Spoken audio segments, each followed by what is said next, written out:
on mute. So, hi Anandita, how are you?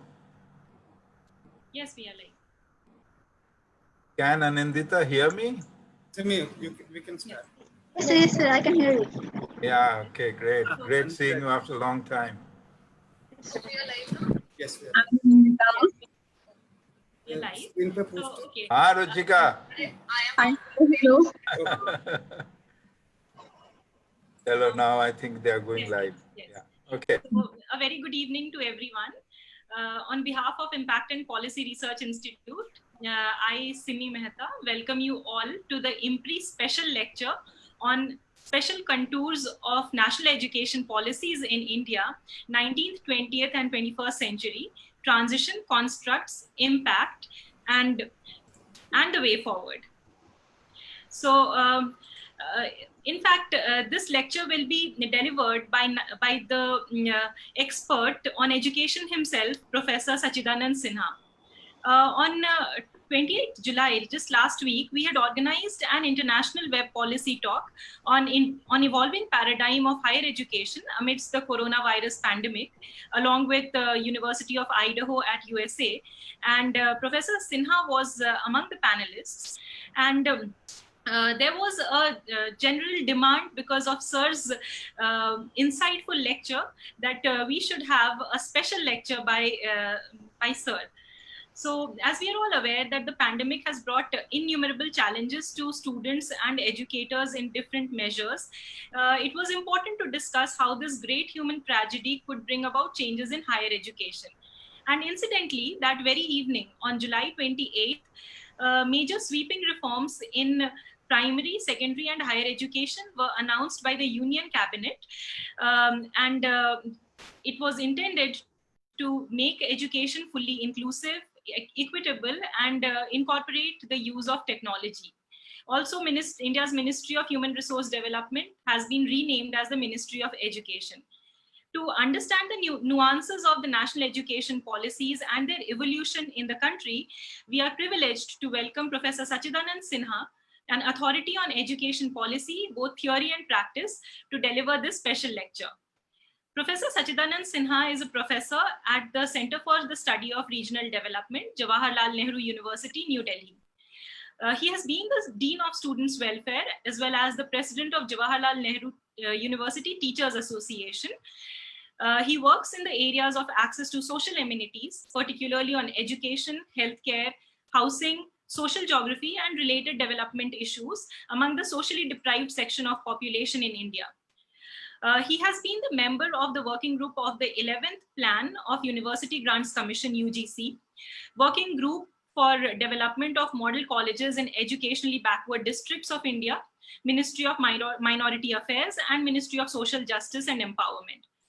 During 2010 and 11, he has served as a consultant to the Punjab Governance Reforms Commission, and later in 2012 and 13, he was the chief advisor of the core group for the development of school textbooks in social sciences for the government of Rajasthan. So with this, I request all of you to brace yourselves to what is going to be an enthralling lecture and enjoy and understand Sir's insights. Professor Sinha, over to you.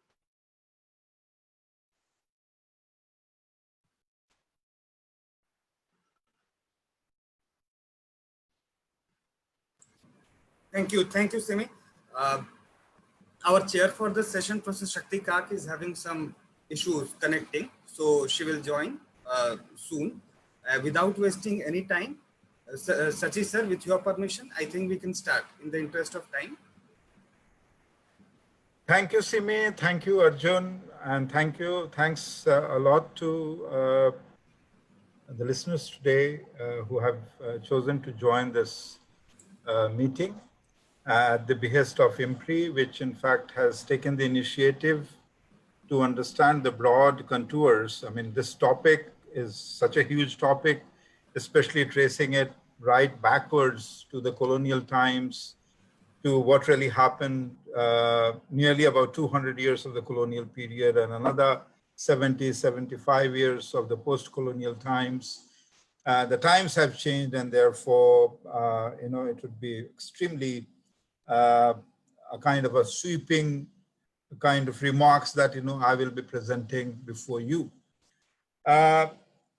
It's important. Why it is important? Because to in fact trace the contours of where these ideas have come from, whether there's similarity or what are the dissimilarities, what have been the national concern with respect to education during the times of when we were under the colonial rule for a very long period of time, how the colonial rulers looked at education of the Indian subjects, and what initiatives or controls or administrative controls or whatever they had introduced in order that they could achieve their objectives. Of course, any colonial administration or colonial government is not going to be so very liberal in encouraging one of the most important or key instruments of social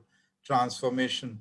There has been a good many number of books, but one of the books on Bengal by Professor Sen, who looks at as to what were the impacts of Curzon's reforms on Bengal, and one of the important conclusions that she drew was that it directly or indirectly it encouraged nationalist movement in Bengal.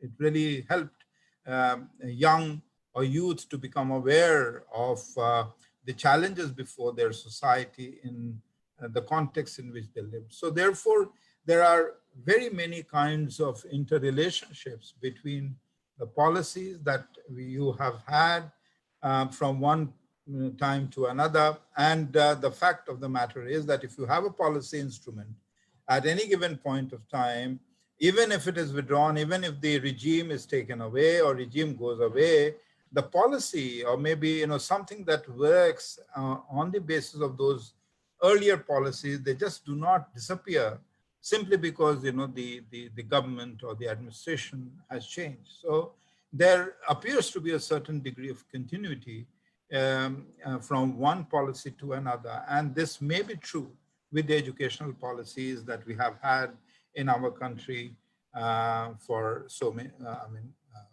for nearly about 200 years. Why I'm talking about 200 years? Because the first policy was 1813, the Charter of India Act. It is from there that one can perhaps trace the evolution of some kind of a policy in the education sector during the colonial period. But before I go on to that and discuss as to what were the important contours, let me also say that, while I was just going through, again, refreshing my memories on what really happened in the 19th century and early 20th century, right up to 1944, when you had the Surgent Plan, that is the post-war reconstruction of education in India. What was the position taken there by the colonial administration? What different committees, did in the late 50s and late and early 60s, before we had the government of India appointing the Education Commission, which is popularly known as the Kudhari Commission, the first education commission of the independent India. But this is not to say that that was the only commission. There were commissions on education, on university education. There were commissions on secondary school education separately. There were provincial commissions that were also instituted in order to perhaps look at as to what should be the scenario of education or educational development in India. When I was just going through, what I really found was that there is an enormous similarity, although the contexts have changed. We are an independent country, so our objectives and our vision of education has to be different. But what I really see is that the way there are common lines of thinking between what really happened around the 1813 to 1854, the Woods Dispatch, 1882, the first National Commission, and subsequently the kind of reforms or whatever that were brought in. And we'll see as to how there are commonalities between the two. I mean, those were the days, when we really didn't have any kind of a systematic structure of formal education. I mean, this is what we have been told, and that some people may oppose it. Some people may bring in evidence. There is a beautiful work. I mean, I find it very interesting by Dharmapal, this beautiful tree, in which he talks about that, there was some kind of an educational system, which he calls the indigenous educational system. There have been people, who have collected information. One of the interesting source of information in the first quarter of 19th century is William Adams, if I'm not wrong, Adams' report. And there were 3 reports that he produced at the behest of Lord Bentinck on Bengal and some of the parts of Bihar, basically the northern Bihar. There were reports also from the collectors of Bellary, collectors of Mumbai, collectors of Calcutta, here and there, because the expansion of the British political control was not yet complete, and therefore wherever they were in a position to have a foothold, they started collecting some information, which also meant that they collected something on education. How indigenous, what was the kind of indigenous schooling system, and so on and so forth. And one thing that appears very clearly is that, okay, even if there was a teacher and a school, one teacher and a school around a teacher, in the method that we had, the ashrams and the pathshalas, the talls and the madrasas, but then was it open to all? Did everybody have access to education? We are talking of the times, when education remained the prerogative of a certain class of people. Not everybody of whatever denomination in society had access to education. So only the males, the men from a certain class could only have access, and that it was the prerogative of the Brahmanical class. So when I'm talking about the Brahmanical class, I'm really talking about so many Brahmin castes of different denominations in different parts of the country. They may be known by different names. There were certainly madrasas, which were also created. And of course, again, the Maulvi only taught the men, the boys, it was not really available to. So a structure of education, whatever you may call it, was certainly lopsided in the sense that it was not accessible to all. And therefore, there was inequality.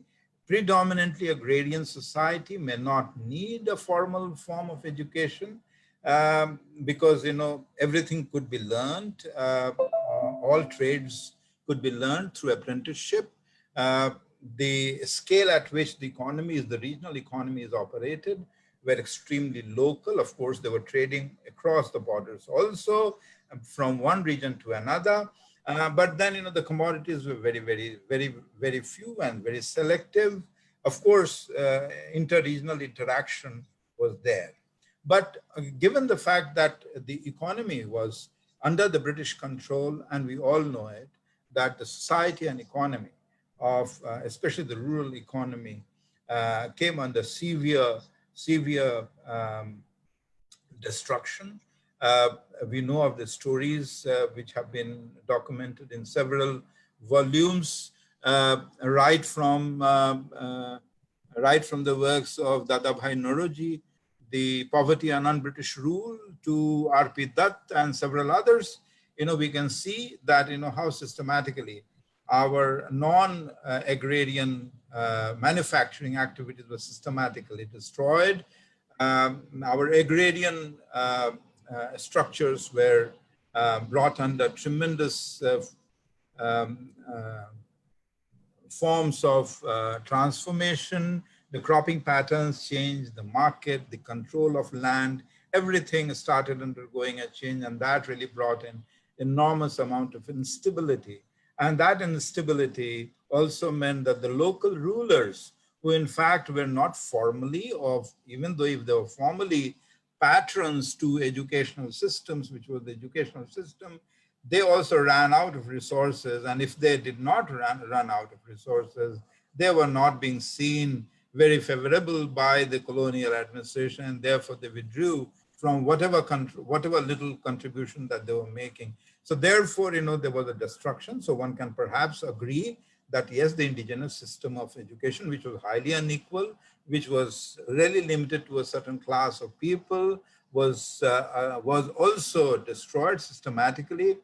And I had argued elsewhere, referring to Philip Hartog, 1929-1930 memorandum on education in India in 3 parts, where Gandhi and Hartog, they really engage with one another. And looking at it from the contemporary perspective, I look back and I see how far Gandhi was correct and Hartog was wrong when he really tried to bring in certain kinds of reforms. To put it very in a nutshell, there was destruction of indigenous education system. Then, you have the 1813 charter coming in, 1854 was dispatch coming in, subsequent changes. What these subsequent changes brought in were, first of all, that yes, the 1813 becomes a kind of a landmark in a manner that the state accepts for the first time, state or maybe the East India Company, then it was the East India Company. Company is asked to perhaps pay attention through this charter to some kind of public education, and it accepts that yes, they will be doing something. So there is a council of about some people, which is constituted in the city of Bengal, and then you have the beginning of what is popularly known as the Anglicist Orientalist kind of a debate on what to be taught, whether Indian content should be there, what should be the medium of instruction, English, vernacular, and so on and so forth. So there's a tug of war that goes on. Initially, the Orientalists are found to be having much favor among the members of the council. Gradually that loses and they lose control. How indigenous or maybe vernacular system of education is relegated, or maybe even the Indian system of education is relegated into the background, replaced by westernization, Western ideas, Western thoughts, Western science, Western culture, precisely because of the fact that the colonial administration and the colonial government were swiftly changing, were undergoing so much of internal change. It was not so much because of any kind of a great favor that they had with the Indian subjects that they wanted to popularize education. Education wanted to be, they wanted education to come in the public domain, and they wanted to invest certain amount of money because, investment in education was going to offset the expenditure they were likely to incur on having expertise imported from England, to man various kinds of, and you can see in Tapan Das Gupta's work, Cambridge Economic History of India, as to what is the revenue and the dwindling revenue situation. They are fighting wars here and there, battles for control. They needed people to man their administration. They needed people trained in vernacular, Oriental knowledge to in fact administer the society better. And so they were initially encouraging Oriental education, then they switch over to something. So it was absolutely, guided by the fact that, there was administrative colonial interest in promoting education in India. And therefore, what really comes out of it? Initially, it is a chosen class of people who are really favored. Then gradually, public education is created.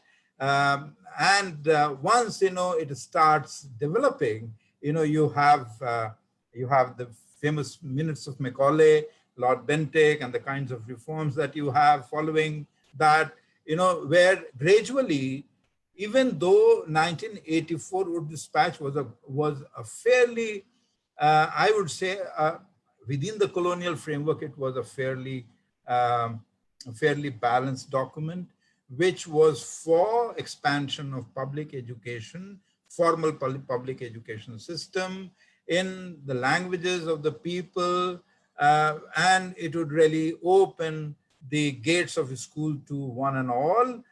So therefore, it was not discriminatory.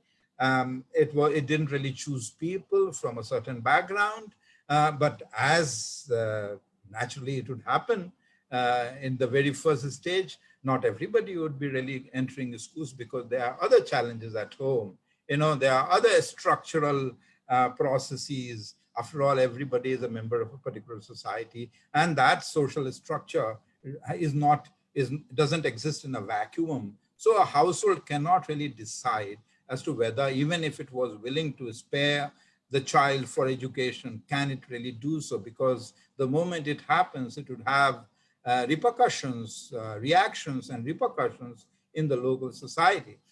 We all very well know that, once this decision was taken by the colonial administration that admission cannot be restricted to a handful of people, that the doors of the schools cannot be restricted to only a certain class of people. Anybody who comes to a school will be admitted. Now, when that happened, there was a lot of protest, by our local people. I mean, they really didn't take it very lightly. So what was really happening was, what I'm really trying to say, that there was an internal contestation within the society. The state was trying to settle its own revenue by encouraging education, using, the English trained Indians in order to fill up certain lower level of positions. Because they were needed for administrative control. It really, they wanted to keep the higher classes, the affluent propertied zamindars and the old Rajas and Maharajas, in good humor, under different kinds of situations, so that, they also remain favorable. And in the process, you have the national independence movement also is demanding for education. You have the Gokhale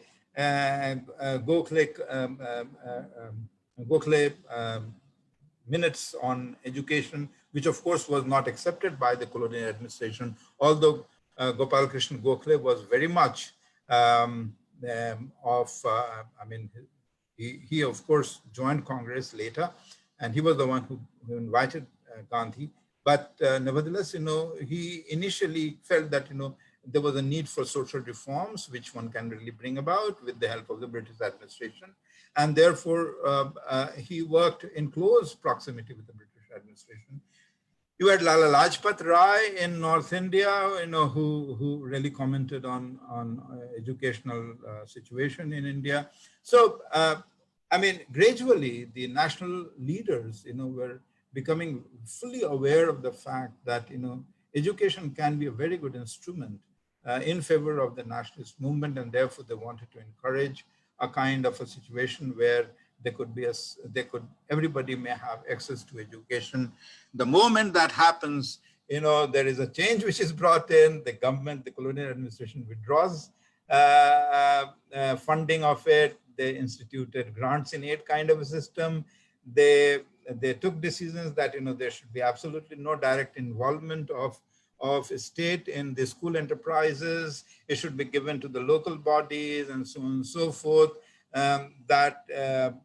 These local bodies should in fact mobilize resources, and there should be greater participation of people in the local community, and so on and so forth. So, that was precisely because, the expansion of the kind that was really needed required resources, and these resources, the colonial administration were not very much willing to spare.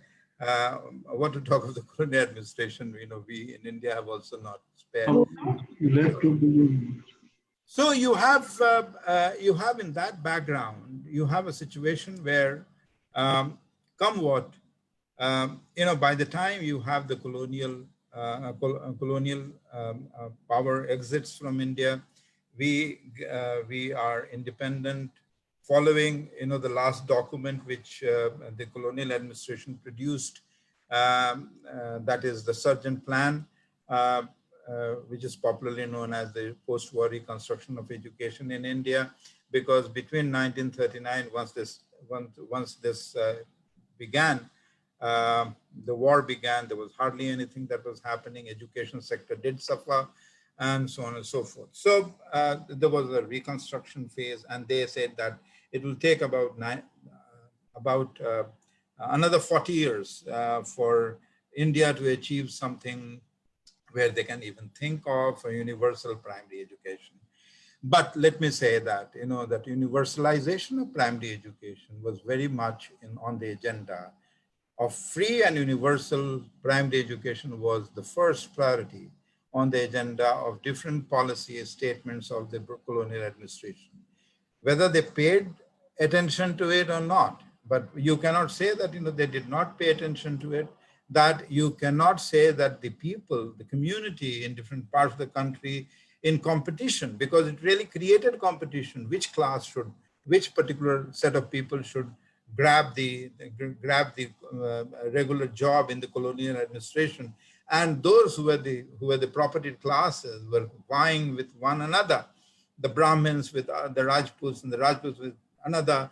Those who were the propertied and the wealthy classes, they only found their foothold in the colonial administration across the regions, and therefore, whosoever among those who were the aspiring classes, because what also started happening was that once the Brahmins, the traditional educated classes in the rural areas got jobs in the colonial administration, they became urban ward, and the local society underwent some kind of, the rural areas suffered from or started feeling the absence of the power vacuum.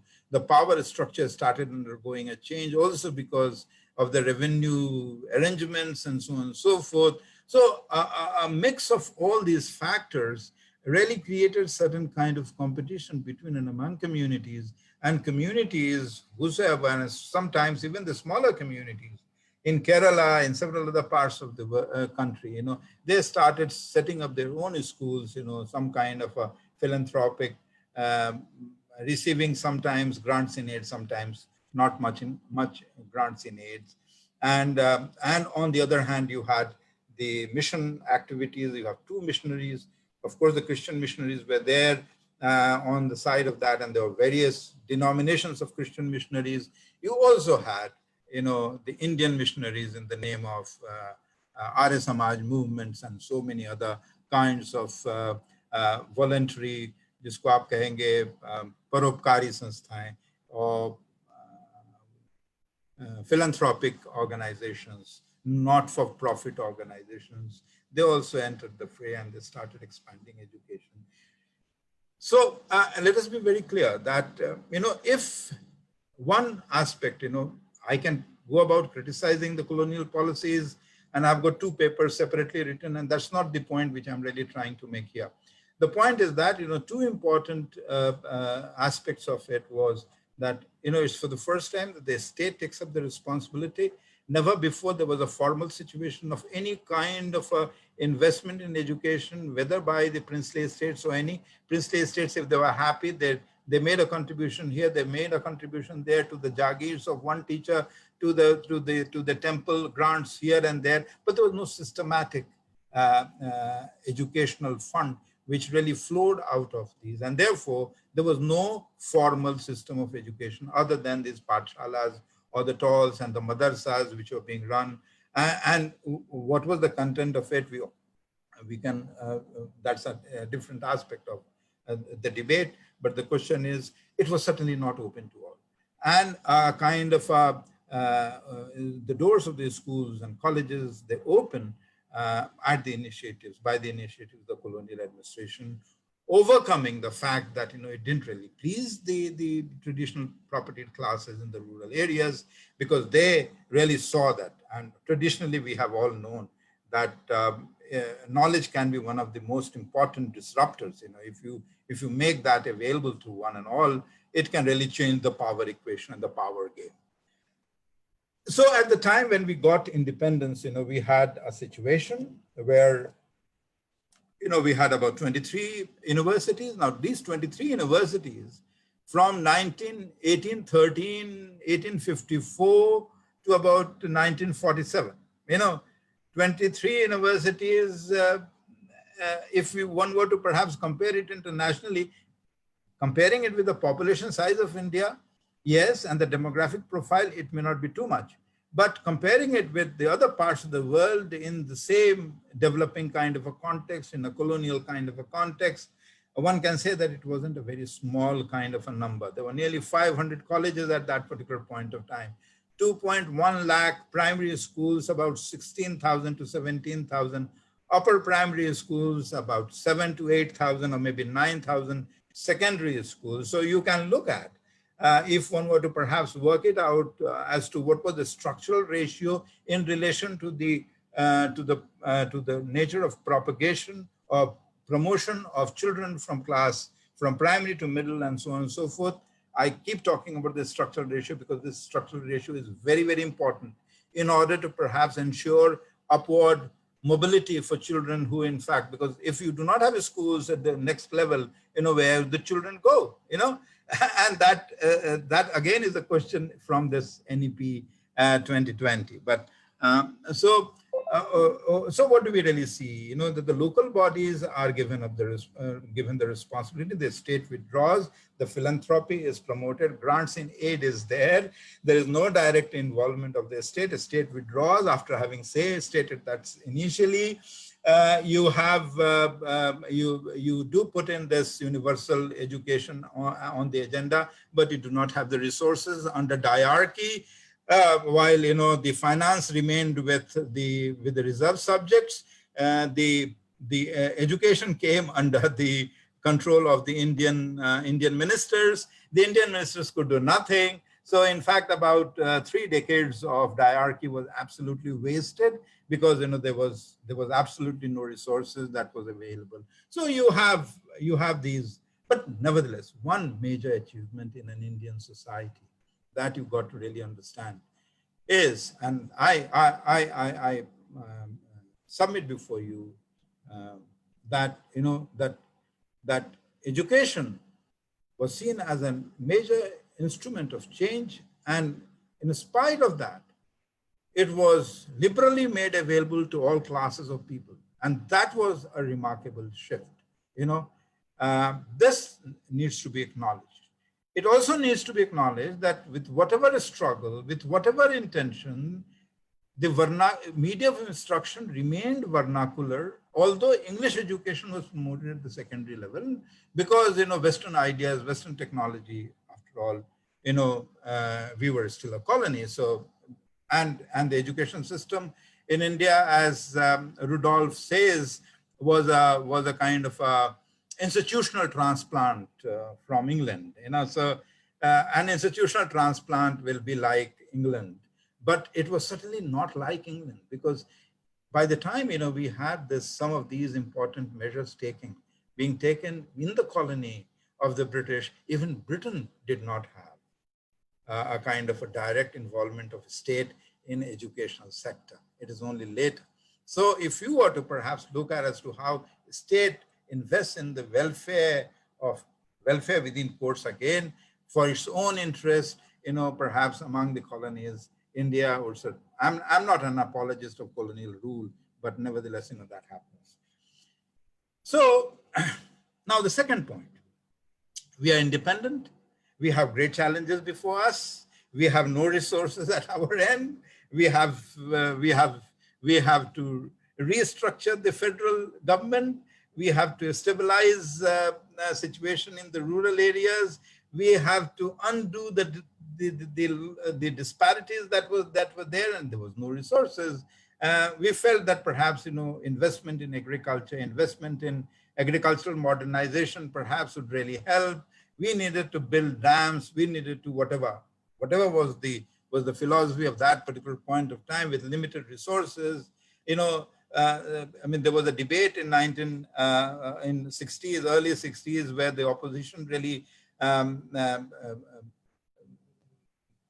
took the government to task, saying that, you are not doing enough in the field of education, and so on and so forth. Let me tell you, I agree that yes, until about 60s, early 60s, the growth of investment in education, or maybe whatever that we had taken, initiatives were not at a rapid pace.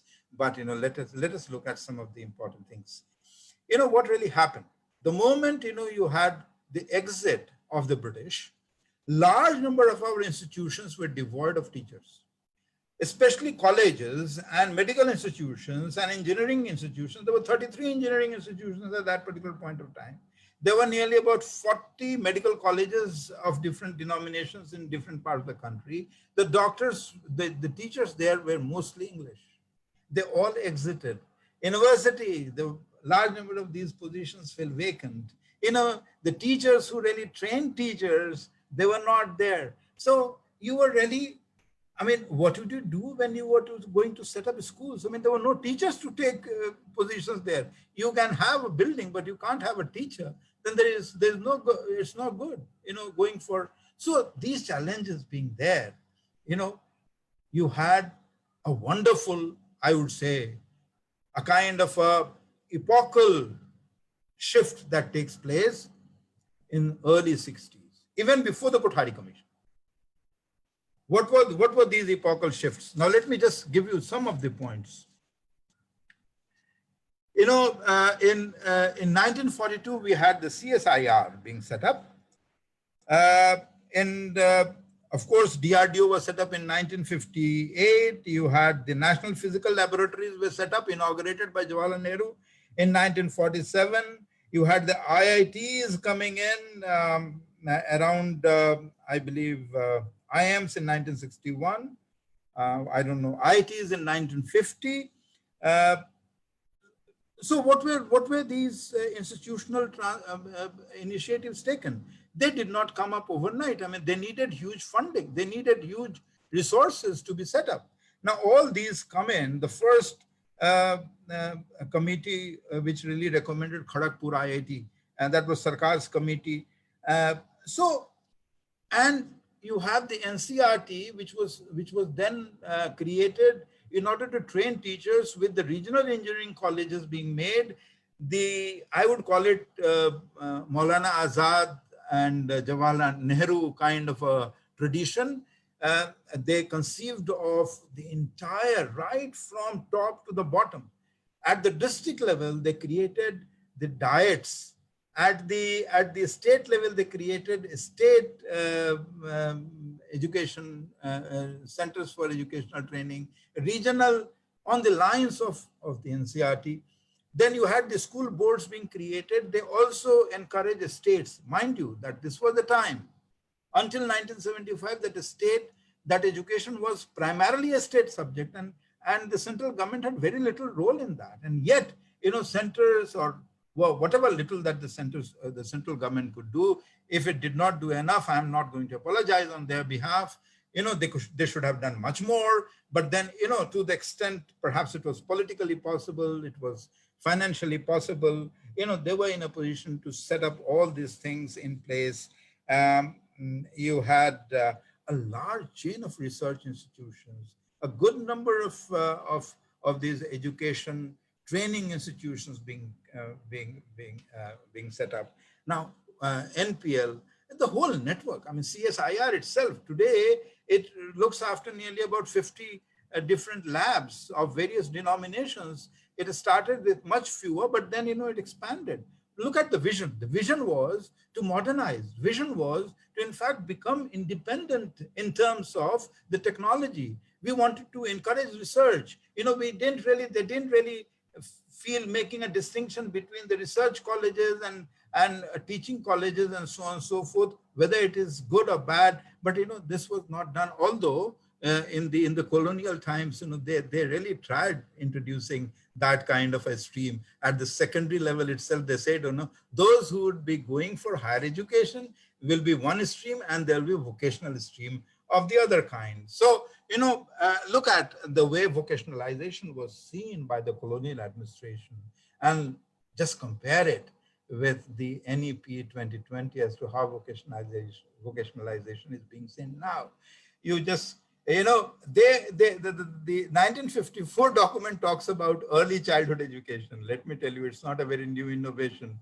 Early ECC, they don't refer to ECC as such, but early child care and education. And they say that from third onwards, we should start taking care of. There's no reference of Anganwadi or anything of that. Those instruments were not there. But, these ideas were there that the child must start education early, and earlier the better it is, and we should have some kind of infrastructure placed. I'm not praising against, I'm only trying to really compare the two.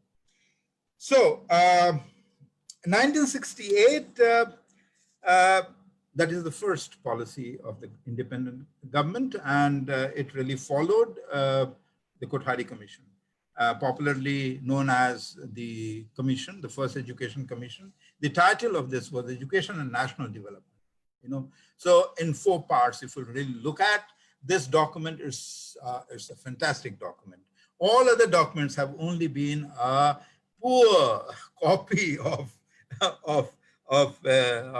education document that I perhaps personally, that's my reading, Kudhari Commission, if you look at it, so thorough it is with every dimension of national life.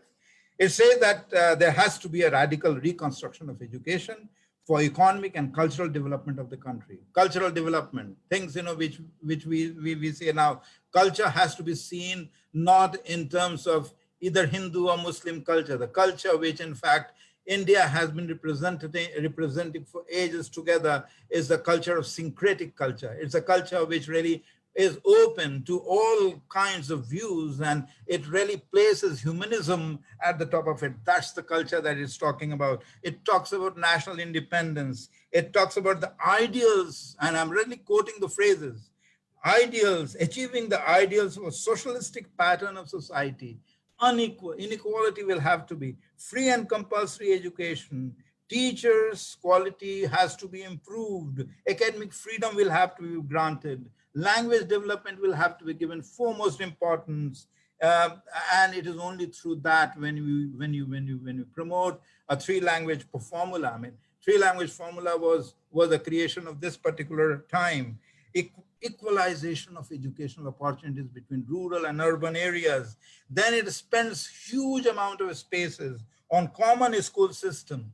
Unfortunately, more common that we have been talking about, we have been creating segregated kinds of schools in India, one for every class. And in all my presentations on education, I end up saying one thing. There's a one country where you have one education for one particular class of people. So you have those convent educated people, then you have those promoted by the Sainik schools and those who are promoted by the railways. Then there would be a Kendriya Vidyalaya, then there will be an army school, and then there will be a Nausena school, then there will be a Delhi Police Academy. Where is the common school?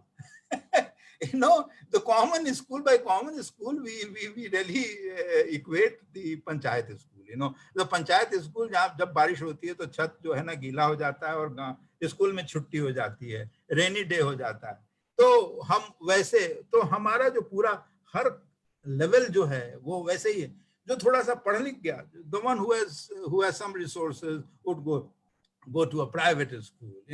Those who would like to have English education would go to so-called private schools. So there are different kinds of private schools for every pocket, suiting every pocket, and there are different kinds of government schools. I mean, government, can you imagine in India? I mean, you have such a huge gap between per capita expenditure of 200 something in primary schools of the local local society, or the tribal, the schools which are run by the tribal society, to a kind of a situation where you have nearly about 3,000 per capita per month being spent in Kendriya Vidyalaya. I mean, this is a huge gap. This is not equalization of opportunity. This is really making creating an unequal society. And this, of course, again, was a product of, I would say, the class orientation of our society. The class and the caste. After all, we We are a traditionally and quintessential and unequal society. तुम कुछ भी कर लो, हम नहीं बदलेंगे.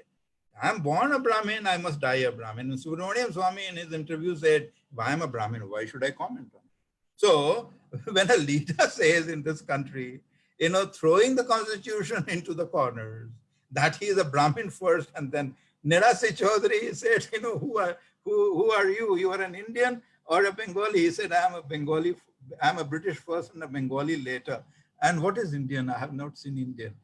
Maybe he was being sarcastic about it. So you have all kinds of reflections of these people. We are basically a discrete caste, not a nation. We are basically bothered about which caste is going to benefit. It's same, मेरी जाति को क्या मिलेगा? अब इतने सारे जाति के बंधनों को, स्ट्रक्चरल बंधनों को, इम्पेडिमेंट्स को तोड़ के एक स्ट्रक्चर आपके सामने स्कूल का स्ट्रक्चर खड़ा करना शायद मेरे ख्याल से एक बहुत बड़ा चैलेंज था. बट इस चैलेंज में आई थिंक पोस्ट 1968 की पॉलिसी जरूर विफल रही है, क्योंकि कॉमन स्कूल सिस्टम नहीं तैयार हो पाया. Emphasis on girls' education, of course, has been there right from the beginning. In fact, I forgot to mention that the colonial administration produced marvelous 5-yearly reports called the quinquennial reports on education in India. Some of you must take a look at it. Our new reports are nowhere closer to that, in terms of the kind of coverage. I mean, I'm not saying whether they're talking sense or they're talking facts, but look at the kind of coverage. The science education and research was emphasized because for national development it was very, very important.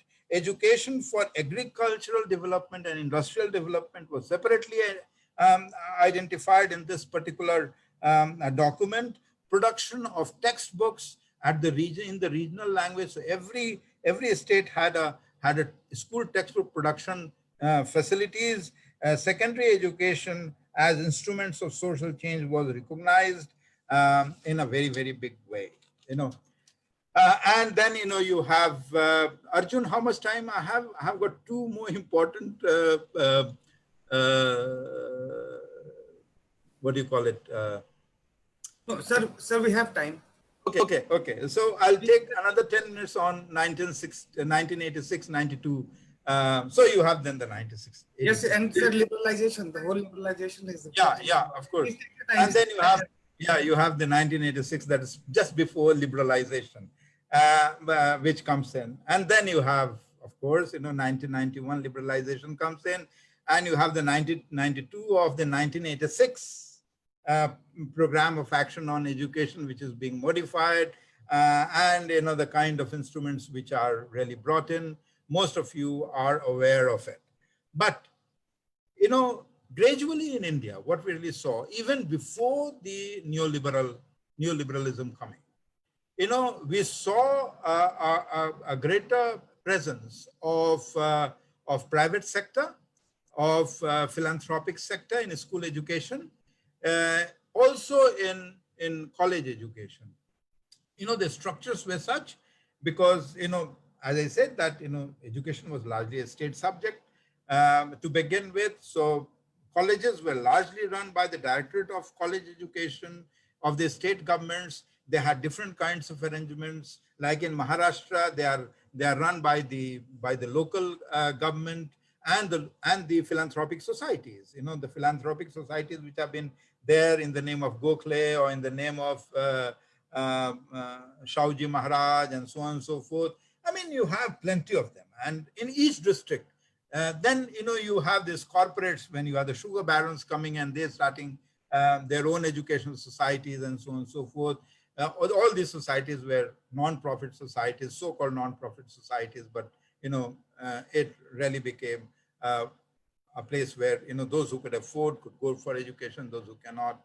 But nevertheless, what I'm really talking about is that given the fact that, you had the 1986 policy, the 2 or 3 important turning points of the 1986 policy was one, that, it really expanded the scope and spread of Kendriya Vidyalayas, and it created a new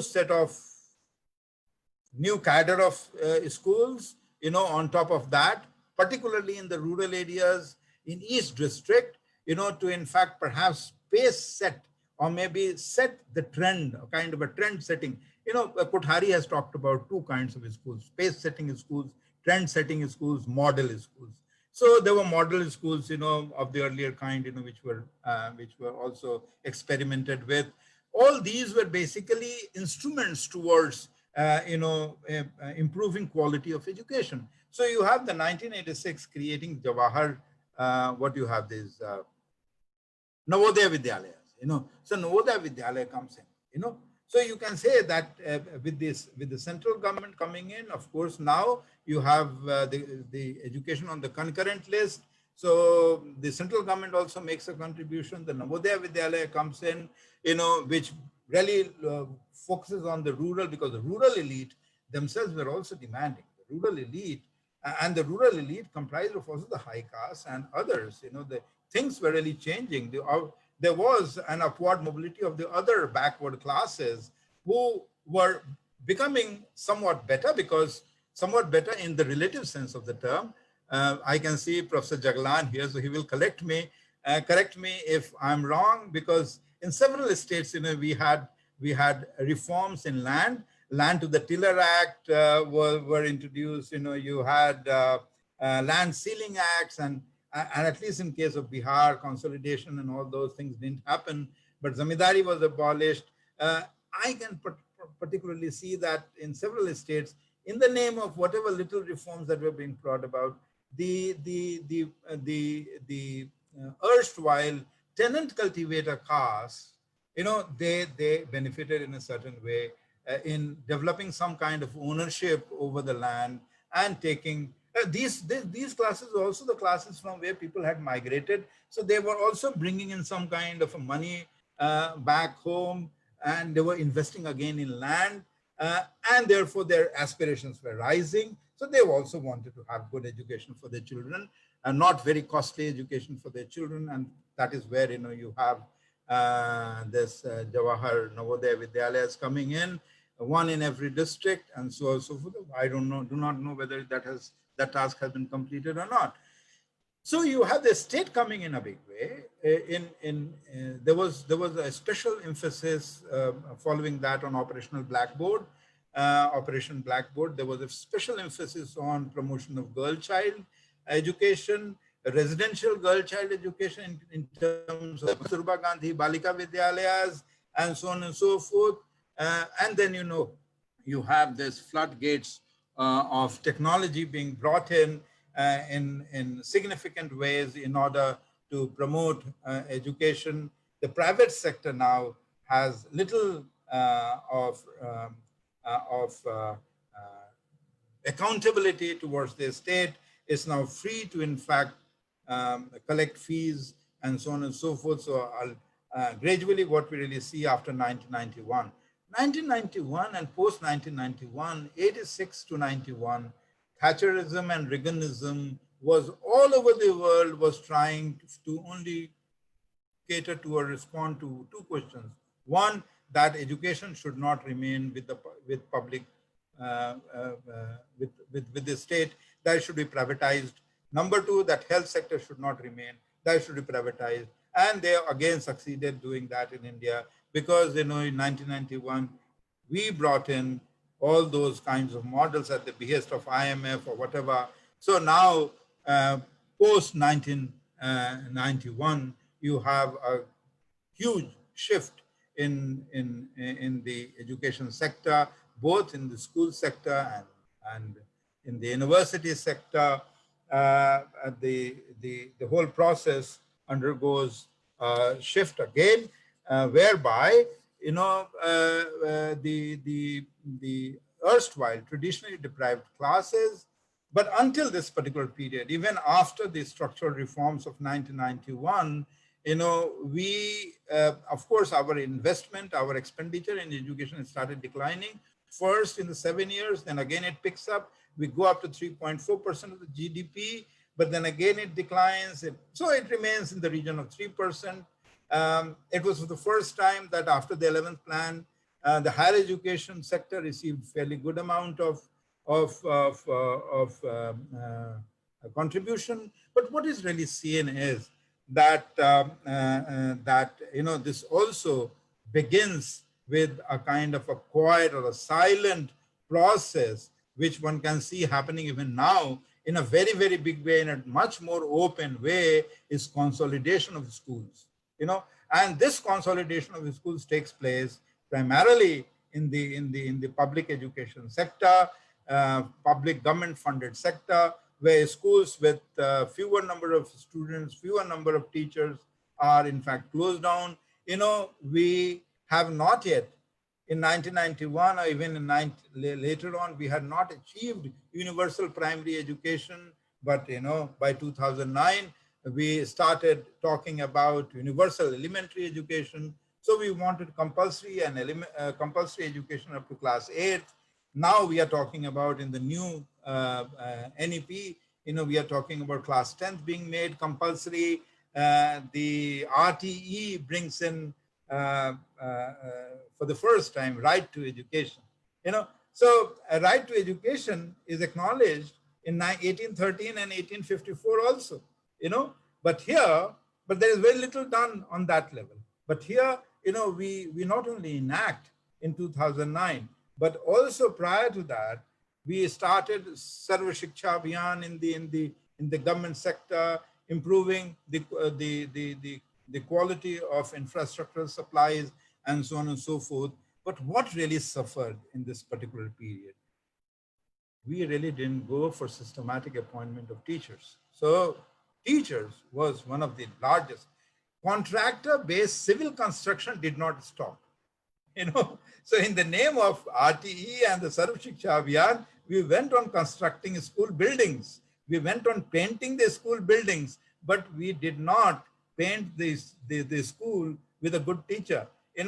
We started looking at para teachers, Shiksha Mitra, Shiksha Sathi, whatnot, and all that, at paltry sum up. So quality of, and we were told, what is being told now, and that is what is the starting point of the new education policy.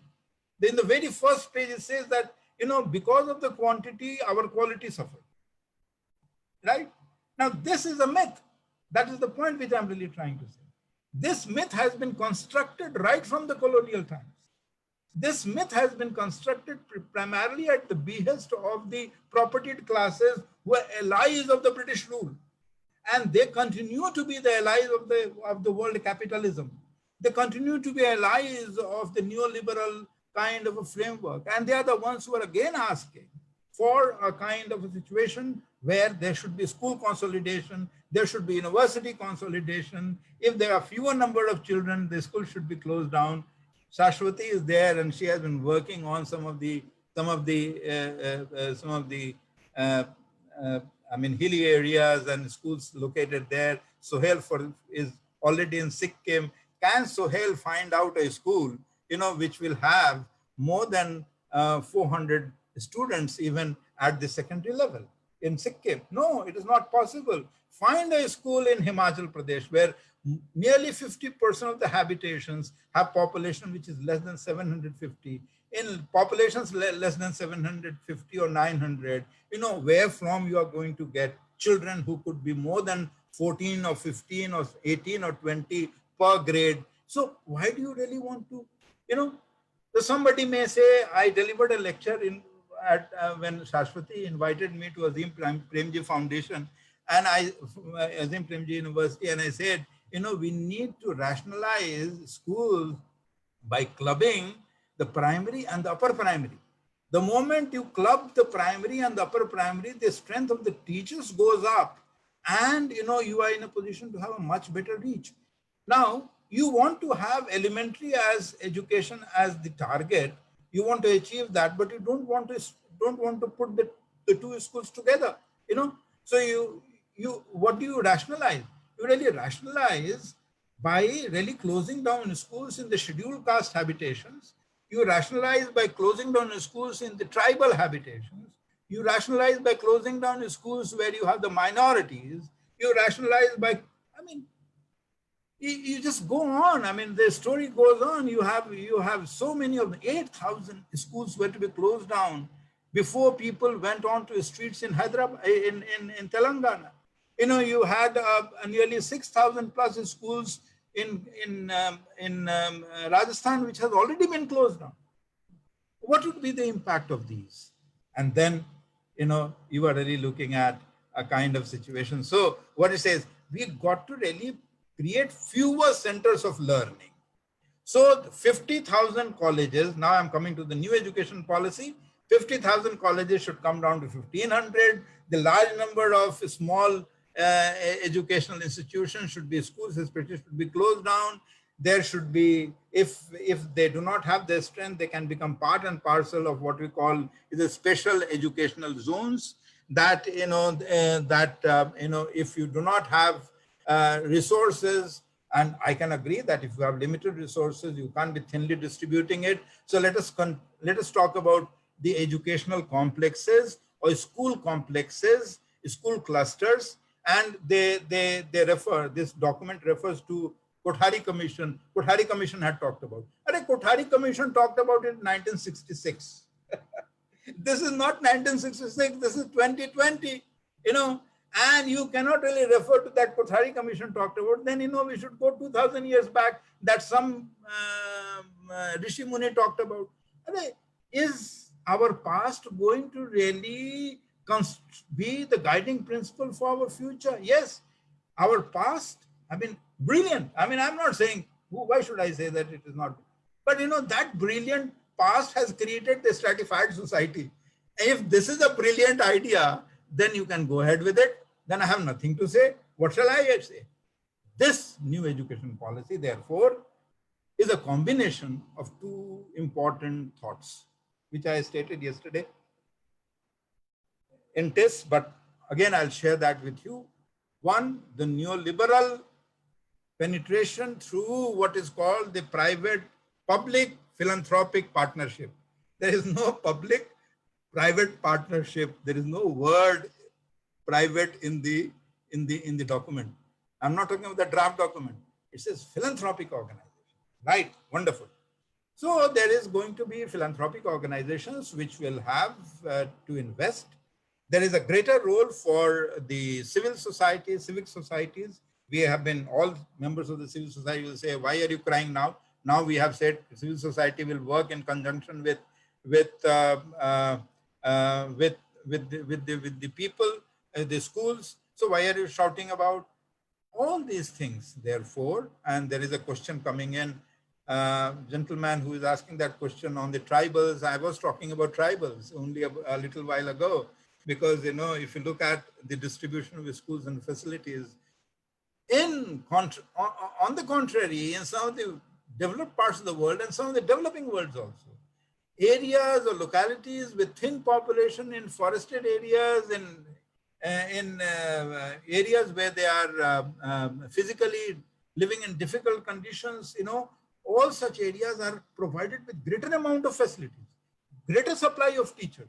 Rather than one teacher, there would be 3 teachers, because, you know, you have to really deal with the community which has not yet really had the opportunity to make a transition from a hunting, gathering, collections economy to understanding, you know, sedentary agriculture or maybe even education. So there were greater challenges working, you know, and some of these experiments have been wonderful. Is this NEP referring on experiential and well-researched experiences from different parts of the world? No. Therefore, it has only 2 sources that it draws upon. The first source is 1813 to 1854 colonial policies. It reads the colonial policy. I must say, take a look at the colonial policy. Keep, you know, the final paper in front of you of the NEP 2020. You'll find the 2 being very much the same. Number 2, that it borrows from the higher education. It talks about the neoliberal framework. It talks about, you know, it draws from the documents of the World Bank. The 2 documents that it really draws upon is learning and working in a global context. So there are 2 documents which I can share if anybody wants to read. you just take a look at it, it really works on that, from that perspective. So what it really creates? It creates a kind of situation while it's super sugar coated in a very, very sugar coated way. It says that, we are for sustained education, and a sustainable education is only possible when the child enters the school at as early as at 3 years, spends a kind of formative years in Anganwadi, then, puts in another 2 years and so on and so forth. And at each level, we'll monitor his progress very well. It's only later that I understood why they are so much interested in why the has state, we have been talking about early childhood education from day one, and there have been nursery streams going on in private schools. Even in government schools, some of the states have the pre-nursery, pre-primary classes, but why wasn't it popularized? In spite of the fact that NUPA has produced so much of documents, the NCRT has produced so much of document, okay, it didn't produce because, there was no demand for it. It didn't produce because the local society, what is the kind of a local society in the rural areas that we have?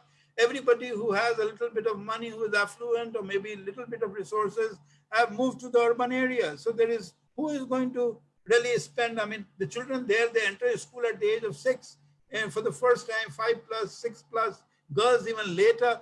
Where are they going to be interested in it? And where is the effort being done when there are no teachers? The Anganwadi barely runs in these areas. ICDS, we all know that, what is the condition of the ICDS. Now we are going to, of course, if ICDS and Anganwadi improves with so many other kinds of structural and institutional remedies being put in, I cannot really be confident to let my child of 3 years be in care of somebody who has no education and who has been given some kind of a digital education or for about 6 months to a year. It really requires for a very, very specialized kind of training in psychology of learning. Working at that particular level, you really require to have a 4-year degree, not just 6 months to a year degree course. I am not prepared to spare and leave my child there. But then that's not the case. The case is that, there will be volunteers to help you. And these volunteers and civil society is another cadre, which is non-state cadre, non-bureaucracy cadre, which will be there to, in fact, help the school. And who would be there? You can very well imagine. I don't have to really talk about that. Why I said that this is a policy which really looks at, which dovetails the traditional occupation through vocationalization, and in the name of inclusion, it really brings in more avenues of exclusion. Let me tell you how. We, just about a few years ago, we were very comfortable, and some were very uncomfortable with no retention policy. In schools, we said, okay, we are not going to retain the child. The child would move at its own trajectory of learning. We should try to help the child through some kind of a remedial programs here and there. There is no research which can say that no retention policy was a bad policy. It is all a hearsay of teachers who perhaps, I would blame my own community who haven't really put in their best. They haven't put in their best also because they are running from morning until evening, running the midday meals and all very different kinds of state assigned works. Very little to we had the cluster resources centers. Now cluster resources centers for the last 20 years have been reduced to data collecting centers. It is no more the center where, the teachers will come and share their experiences of how to go about dealing with the pedagogical issues and so on and so forth. Again, we are now talking of school clusters and so on and so forth. So what will be the kind of the school cluster is a framework through which, there will be a singular control under the higher secondary school for a series of schools of the lower order in that locality, and that locality is going to cover a kind of a circumference of nearly about, or a radius of 5 to 10 miles. Now, within 5 to 10 miles, each, and that is where the structural ratio comes in, and that is where inclusive policy can be questioned. If you are thinking of inclusive, that, the 100 children join class 1 or the pre-nursery classes, or the pre-primary classes should in fact go up to class 10th, and all of them should be promoted up to class 10th, and they should be taking the class 10th examination. The structural ratio between a primary school and higher secondary school has to be 1:1. So that means for every primary class, there is one secondary class, because there is no dropping out. The structural ratios were of a different nature earlier, because for every 100 child came entering, the finally those who passed out from the 10th class were only 54. So the numbers started coming down because they used to be dropped out. I always believed that there was never a dropout. There was always a push out. The children were being pushed out. There was never a dropout. How are the children going to be pushed out even in the new kind of a framework? There will be, in the new framework, there will be a national assessment test to which the child of 6 years will be exposed at the class of 3rd, at the class of 5th, and at the class of 7th. What are these national assessment tests for? Are the teachers so disqualified that they cannot assess the child? That there has to be a standard test, and every child will have to be brought in at that level? No. This will be used in order to say, look, you are no good. You cannot study. You come from a certain background. If you are a Kumar son, go for the vocation of Kumar. If you are a nice son, go and learn barbering. If you are a tailor son, go and do this. So from class 6, you will be put into a kind of a stream which is a vocational stream. Why do you need vocational stream? The vocational stream and all these streams in school education and college education will now be dovetailed with what is called National Skill Qualification Framework. Now, this National Skill Qualification Framework is going to be the determinant of your qualification, and therefore, if you do not have those kinds of vocational training, then you will not be. Maybe if you want to open a self-employed barber son wants to open a barber shop, a salon, will be said, okay, do you have national qualification framework, a kind of a degree on that? Then only the government will allow you license to become a barber. So the point is that it's going to become far more difficult and rigid because of the fact that you are really looking at the educational qualification at every level. People are going gaga, happy. This is a very flexible system. I want to get out of education system at class 10, happy. After 12th, very happy. After 12 plus 1, very happy. 12 plus 2, very happy. Who will be the taker for BA Part 1 certificate course in the market? Who will be the taker for BA Part 2 diploma course in the market? Who will be taker when the graduation program is already up to 4 years? Who will be taker for the 3-year graduation program in the market? Who would be taker, as it has already been done in IITs, that some people, let me tell you, this is an interesting thing because, IIT is enacted by the law of the parliament or whatever. They cannot undo reservation. So you got to really, if some people get into IITs through reservation, if they survive the rigor of whatever, that rigor again within quotes, because there is, besides academic rigor, there is a much more violent social rigor that takes place, and if you want, I can really talk about it at much greater length, but then, at the moment, I'm only referring to that. So what will happen? They would be stopped. They would never have the BTech degree. They will have a kind of a BSc in engineering. Decision has already been taken, under the chairmanship of our Honorable Minister of Education. This was just about 6 months ago, just a little before the pandemic started.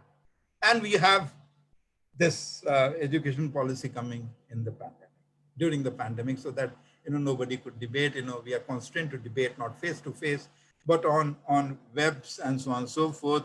We cannot really discuss things the way we should perhaps, be discussing and thinking about the educational future of the generation which is coming in. So in nutshell, this is going to be a kind of a new education policy which says very many good things. It says, we are going to give you breakfast also besides the lunch. So, okay, breakfast, lunch, longer time in a school, very good. Health improves, learning also improves. Ultimately, what you are really doing, you are feeding in the animal to be slaughtered. And that slaughter takes place the moment you exit, because you require, the neoliberal market requires, the global market requires a competitive product, and you can compete in the international market only by having cheaper and cheaper labor, which perhaps would be prepared for a flexible kind of a specialization. Today something, tomorrow something, is something, which we have been told, the gentleman who wrote this book, 21 Good Things in 21st Century, Harari says, we got to keep on switching from one specialization to another. This is the new global market, But then, this global market is not good enough. Is not, your cheap labor is not good enough. Your demographic dividend of the size of the population is not good enough. This has to be coupled with what I say, a kind of a policy which could continuously deprive the rural community and the deprived from their sources of livelihood.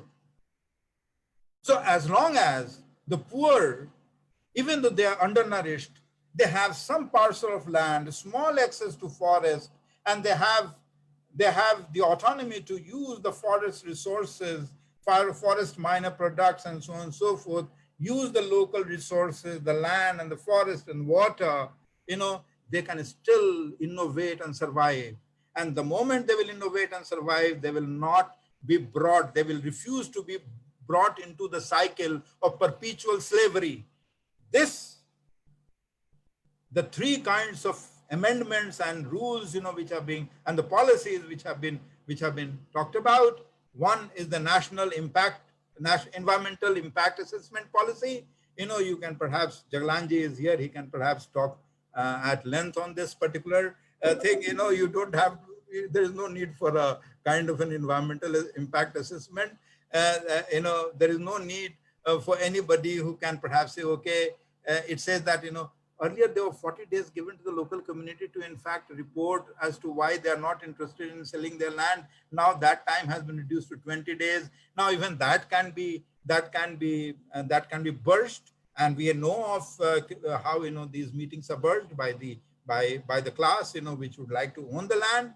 They bring in fictitious people from that locality, or they bribe people. Now if that is how things are, so you have the national impact, the environmental impact assessment, you have modifications in the labor rules already taking place at the pace which has taken place all over the country. You have this, what you call, the neoliberal philanthropic education for all, new education policy, which all these three combined together is sure recipe for perpetual enslavement of nearly 60% of the population. 15% would be the sahibs, another 25 to 35% would be the orderlies, because they will be taking orders and they will be implementing it, but they will be fed well. They will have all the facilities, and they will be given one paid leave to visit Europe or some exotic places, and the rest of the people would be there to in fact just be spending their time as slaves, perpetually working, qualified, but having absolutely no voice. Why? Because the structure of higher education, structure of school education, what does it say? You cannot protest. You will have no democratic functioning. The board of governors are the my-baps, they are the overlords. They will decide once for all. There is nothing which the academic council can do, and there is nothing that the board of studies are supposed to do. You can perhaps sit in your room and talk anything. You will have absolutely no freedom to in fact develop innovative courses, because all those courses will go to the National Council for course revision and all that. There will be a National Research Foundation which will okay your research title. Come on, man. I want to work on something out of my own passion, Why do you want to stop me from doing that? You know, are you really have of all times to come already underline that what is going to be the future like? You know, exactly in a manner in which Abhimanyu knew what he was going to do. So we have the kind of education system in which Abhimanyus will survive. Ultimately, he would also die, and only the Dronacharyas would survive with the fellow who lost his thumb. You know, and that fellow would be of no use, and we really do not know where did Arjuna go after that, and what really happened to the progenies of the great warrior. No remarks in any kind of demeaning way. But you know, if you are playing with the lives of people who have really fought for the independence of this country, some of you, some of us, some of those in the government, please take a relook at it as to how it's likely to translate. You may have had best of the intentions, but the structural difficulties within the Indian society is going to translate it, because let me tell you, you can have any kind of an innovation. India is a very interesting country. They will always mold it to their own favor. So this kind of situation, which perhaps is already there, and therefore politically speaking, I mean, Arjun, just one last word, politically speaking, if what, and I have said this in all meetings, perhaps in your meeting on the 29th also, 28th also, I stated this, you know, whatever bad education so far we have had, bad within course, provided at least some kind of a mobility to some of those who came from very low quarters. And that mobility has not been taken lightly by the propertied classes.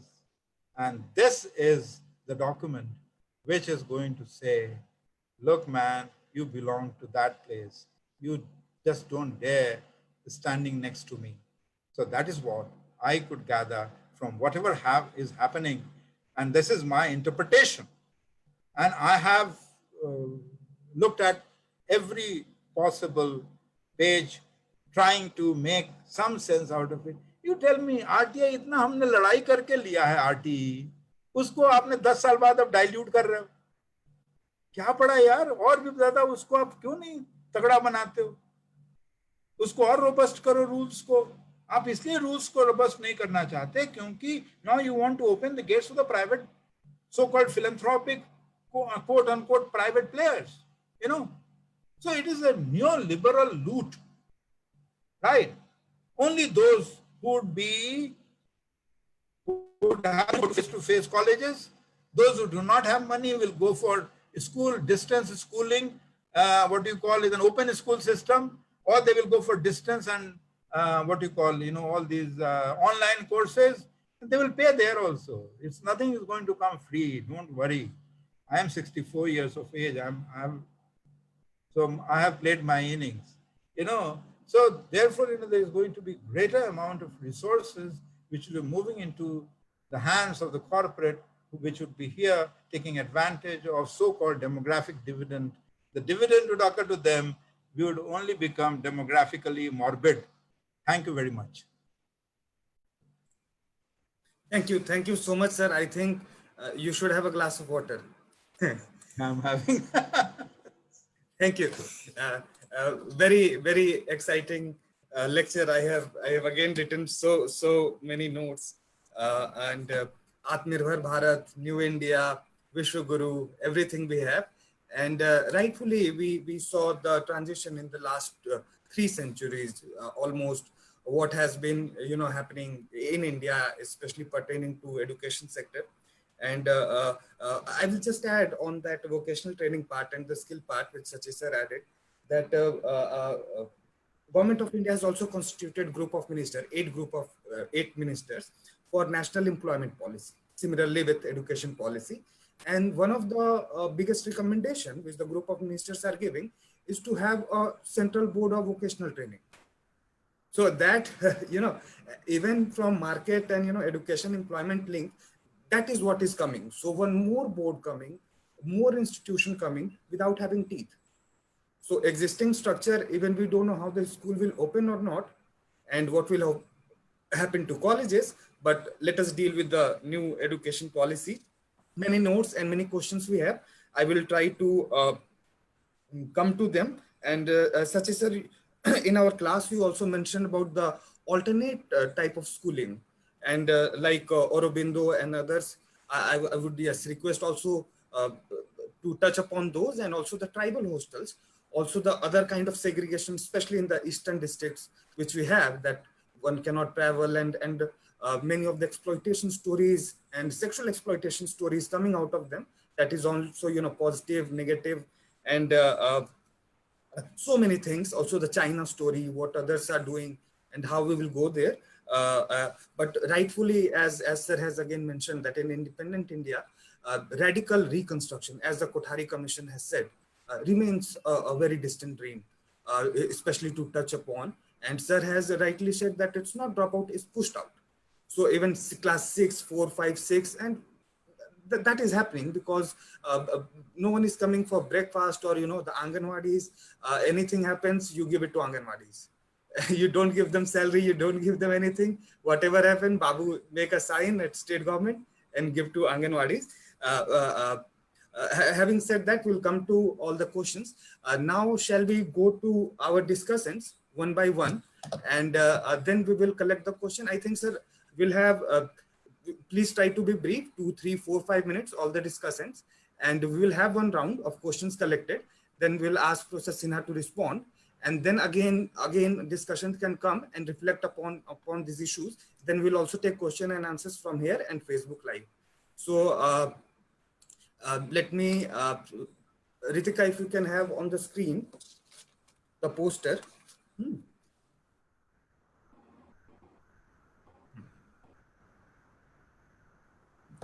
Yes. I think Professor Jaglan, should we start with Professor Jaglan? Yeah, very Professor Jaglan is Associate Professor as Department of Geography, Kurukshetra University, Haryana. So, sir, he's a full professor. Oh, sorry, sir. Professor. My bad. Apologies. Please, sir, go ahead. Please try to be brief. Yeah.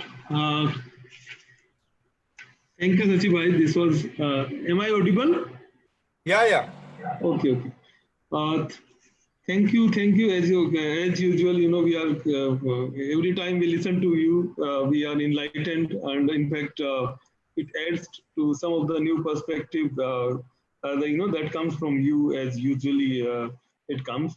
I would just like to raise some of the issues, in fact, like as you mentioned that since 1992, even after, you know, modification of 1986 new education policy, as we used to call it at that point of time also, there have been, you know, the changes in the education, and particularly in the higher education, that have come.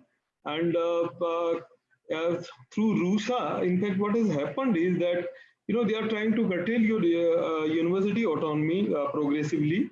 And then, you know, in the name of, you know, special fundings, and they call it autonomy also, that you are being provided certain funds to the universities.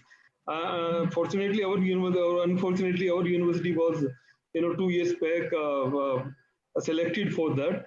But, you know, all the money that comes, that has to be spent on, you know, what they call as on the infrastructure building, and even in that they have their own priorities, you know,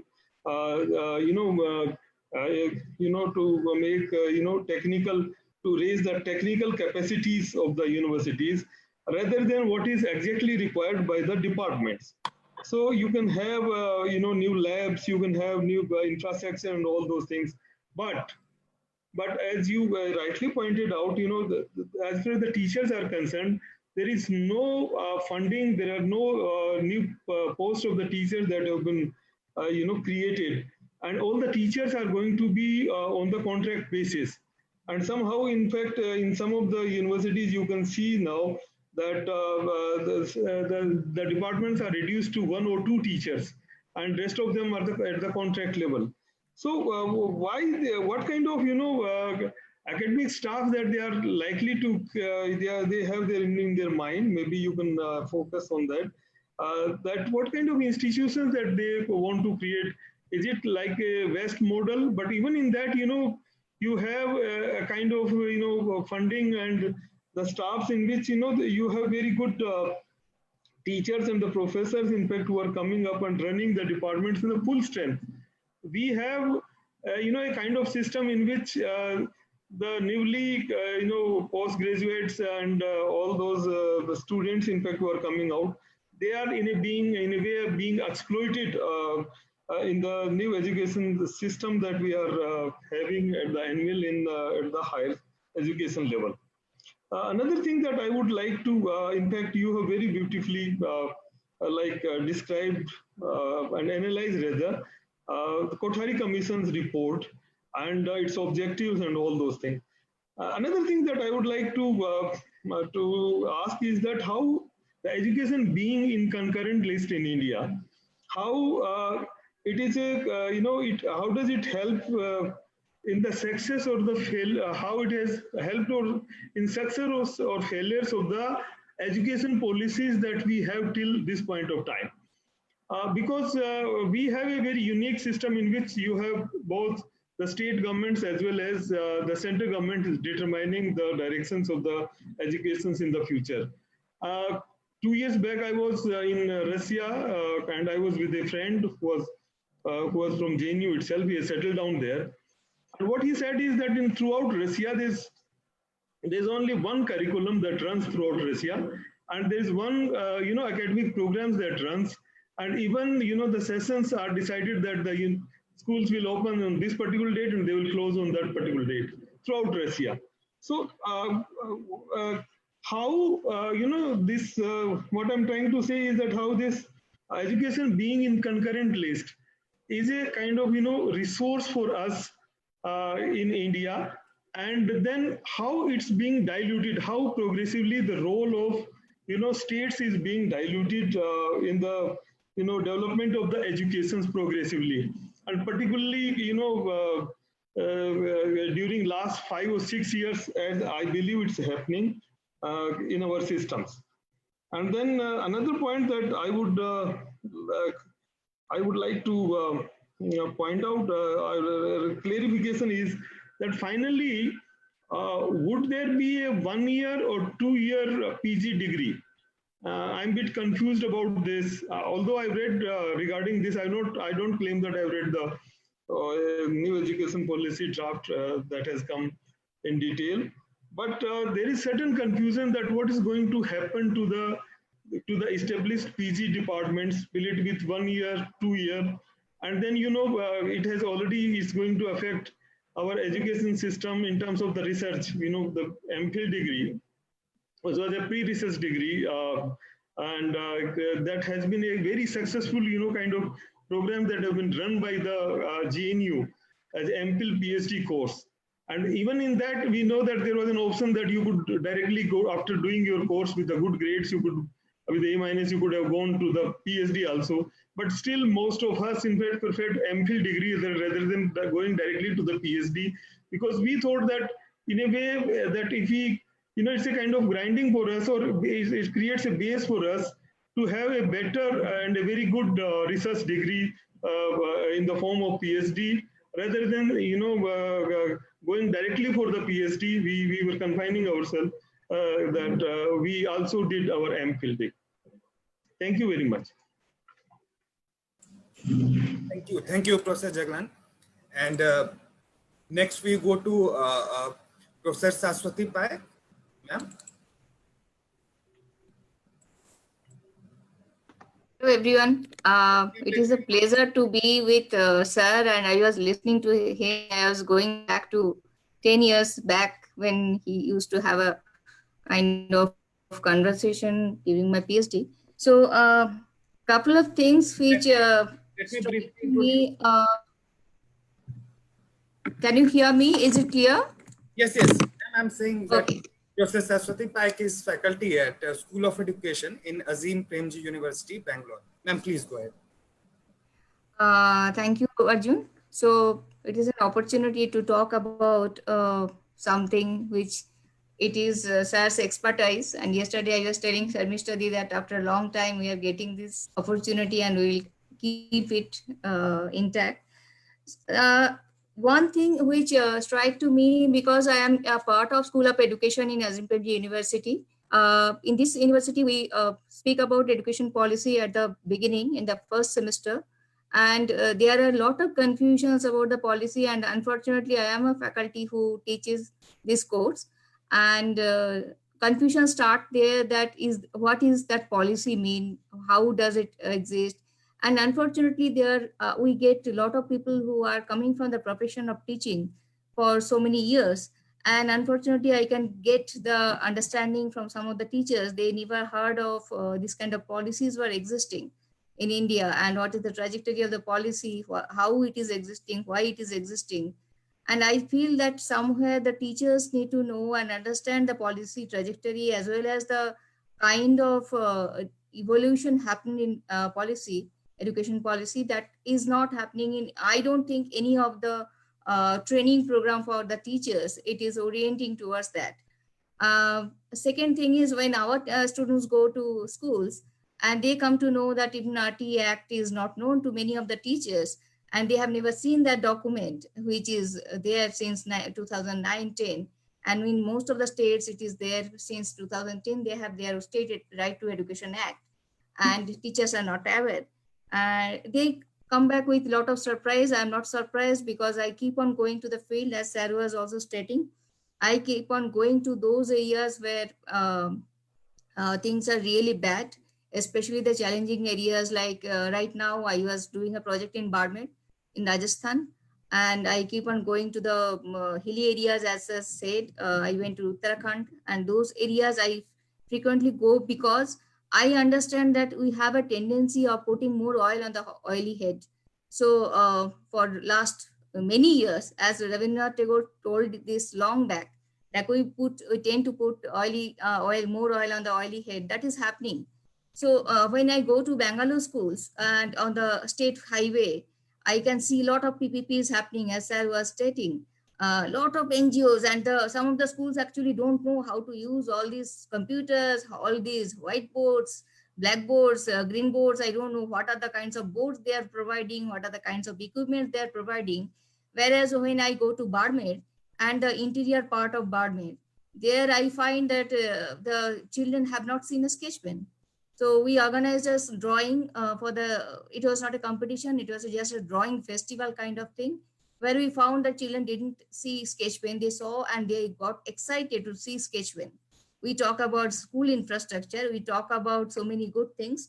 And this time NEP, it is more curious for me because I was part of the discussion of the draft policy also in our university, when I found this 488-page document, draft document, which has been reduced to 60-page document right now.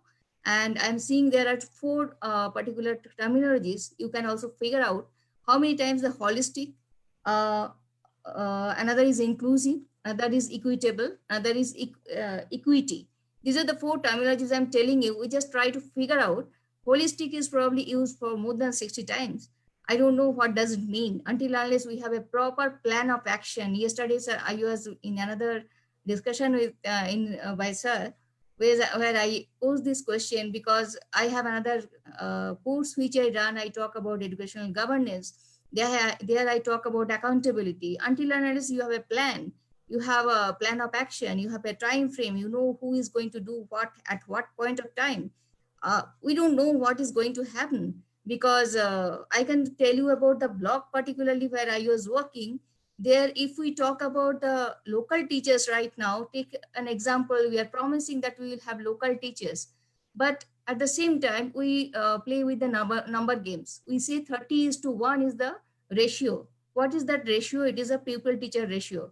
And pupil-teacher ratio means 30 is the students in the whole school. And what about the subject teacher? When they are getting into more than beyond fourth grade, they need subject teachers. Believe me, there are single teacher schools. There are schools with only 2 teachers. They are taking care of everything. There is no single support staff. And at the same time, you are expecting the quality, you are expecting holistic development of the children, where except for midday meal, Even the midday meal is also, I should not get into those kinds of discussion. Midday meal of a very poor quality. But entire day, when I stayed for the whole day, there was effort was going on to take care of the school infrastructure, health and hygiene, midday meal, and lot of other issues. And sometimes the education function will come in. I don't know and understand this number game, because sometimes we feel some numbers which we are comfortable with, we want to talk about that number. For example, total enrollment, that is a very good number. We can talk about total enrollment 100%. The moment it is coming to the attainment, we are silent. We know 100%, 99% enrollment. What about the attainment? How many are drop out? We don't know.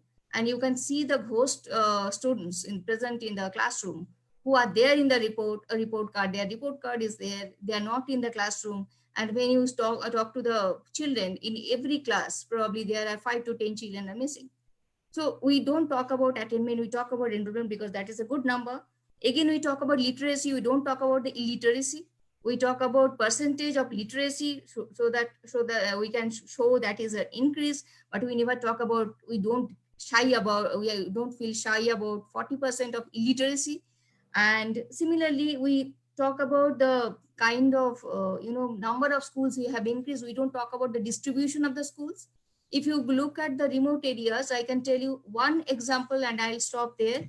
In my block where I was working, there are 150 plus GPS, that is general government primary schools, against 74 upper primary school, which is up to 8th grade. There are only 13, I am saying 13, that is secondary school, and 22, that is senior secondary school. So from 150, you are coming to 22 schools, and colleges. In some villages, college is 75 to 80 kilometers away from that place. You are expecting local teachers. I don't feel until you talk about the college in the locality and the transport communication, I am not seeing any chance of getting local teachers, and all these flourishing good promises we are going to keep.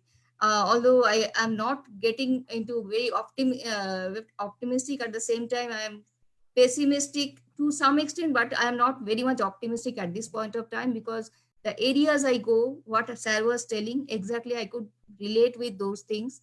Dropout is happening. It is a silent dropout. People are not understanding that this silent dropout is actually adding onto the illiterate population, which is getting into some many other problems in the society. And during this pandemic also, if we are coming with that kind of policy, I really don't understand how come still now we have to get into this understanding. So I would like to understand one thing from Sir, that I feel from 68 to till now, I feel there was a kind of differences of in terms of our thought process at the international level. If I look at 1990 Jongtian followed by 2000 Dakar, when 1990 Jongtian conference happened, we started talking about education for all, Sarva Shiksha Abhiyan, and all these things started popping up. 2000 again, we started talking about the MDG. We started talking about, yes, this MDG is coming up, so 2015 should be the target. Again, in the NP, you can see the hint of SDG, which is the target, which is 2030. Are we going behind the kind of international standards put over there, or we should start looking at our local context and what is happening there, and not to play with the numbers other than play with the quality in the real sense? So that is the question to Sir. Thank you so much. Thank you. Thank you so much, ma'am. Also highlighting, especially on data and numbers part, that the devil is in details. And I think Professor Sinha will answer. Very quickly, next I would like to invite Professor Sohel Firdous. Professor Sohel Firdous, sir, is Associate Professor at Department of Geography, Sikkim University, Gangtok. Professor Sohel, over to you. Mike, sir. Sir, Mike, please. Please, yes. Thank you for having me here in this very interesting discussion. It's always a pleasure to listen to Professor Sachidanand Sinha. In fact, in the morning, I was a little bit apprehensive how in a single talk one can cover 300 years, more than 300 years in fact. And I think Professor Sinha has done justice to this particular topic, and the way he covered different aspects of education and spatial dimensions, inequality, the policy dimensions. All these are very, very commendable. And I think the way he has presented different aspects, we don't have much scope to add, but still I wish to say a few things. Firstly, when you talk about inequalities, often in fact we gloss over the spatial inequalities that Professor Sinha did touch on, say hill regions and inaccessible areas where do tribes live and where the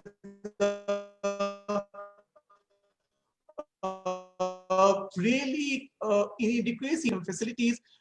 So I think that part we need to take note of. Secondly, what happens is that once there's a economic inequality interspersed with social markers, it reflects, or at times the consequences are very, very what you call adversarial for the society. And at times we do not take note of the impact that may have due to economic inequality, and then when it basically gets intersected with social markers. In fact, Professor Sinha has worked very extensively on how, say, the restrictions in terms of access to education by different marginalized community has impacted all such communities. But unfortunately, different education policies though tangentially touch upon this, but substantially do not pay attention in terms of how to address the inequalities that are emanating due to social markers which are there in our society. I also wish to talk about the push which is now being given to education as a commodity rather than education as a tool of social transformation that Professor Sinha was talking about. And increasingly so, in fact, due to this liberalization and corporatization of education, there's a drive that education should be considered as a commodity, and it should be kind of processed in such a way that there's investment, there's output, and all those who are investing in this particular sector needs to have, say, profit. And a profit in education is something which was unheard of earlier. So the entire, say, transformation that has been taking place due to corporatization of education, I think we need to discuss about this in detail. And then he also referred to this institutional transplant of colonial education, which has happened in our country.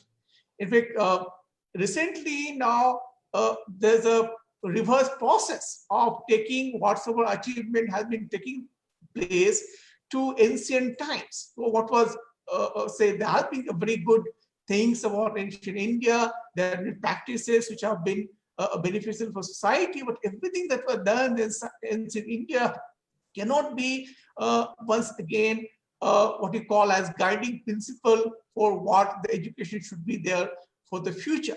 So this the entire initiative to take back or revert the process from present or modern times to ancient times, I think we need to look into this. Now, with these words, in fact, I'm not in a position to speak more because he has really covered all aspects of it.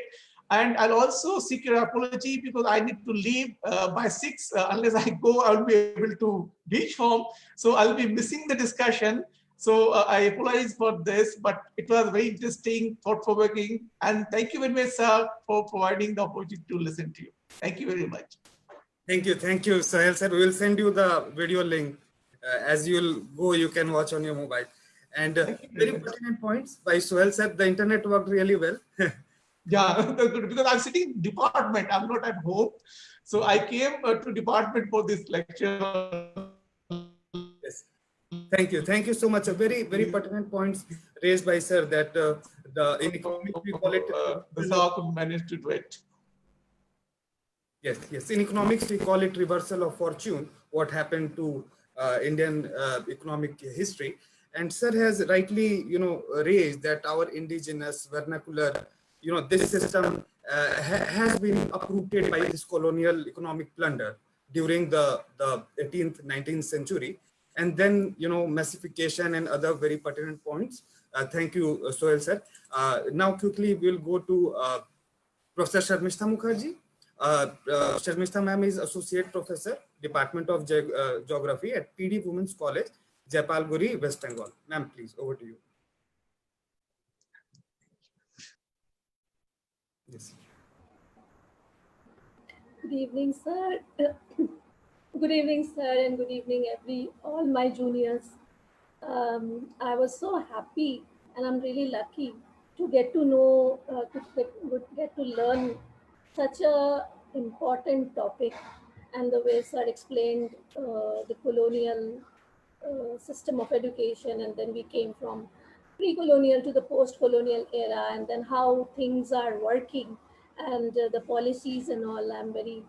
I did not know much, and I'm grateful, sir, that you explained it so beautifully. And Shashwati and Jaglan Bhai also, thank you for explaining it so nicely.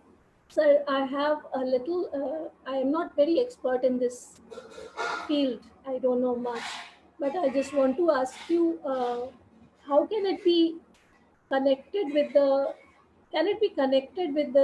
kind of inequality and equity? Can we set a relationship or a kind of a correlation between in education system? Can we bring this point or bring this issue of equity in this discussion, and how it will work? And we understand the policy does not have a very positive implication on the mass in general. It has a design of its own, and it has a design in the sense that the privileged class, they want it back, and that's what I could guess from the whole discussion. I have this much to say. Thank you. Thank you, Sharmisha ma'am, for being very brief. Thank you so much. I would just try and see if Qureshi sir can come in for comments. Qureshi sir is here. Sir, if you can unmute, you are on the panel. Oh, Qureshi sir.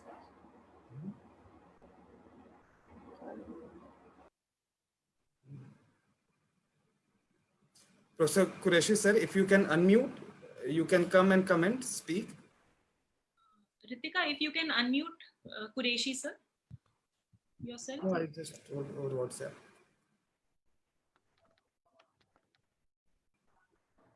Okay, I'll coordinate with sir. Meanwhile, I shall invite our next discussant, Dr. Reena Kumari ma'am. Dr. Reena is assistant professor at Chandradhari Mithila College, LN Mithila University, Darbhanga, Bihar. Ma'am has also worked with NEPA, ICRIER, and many other organizations, and worked very closely with education policy. Over to you, Dr. Reena ma'am.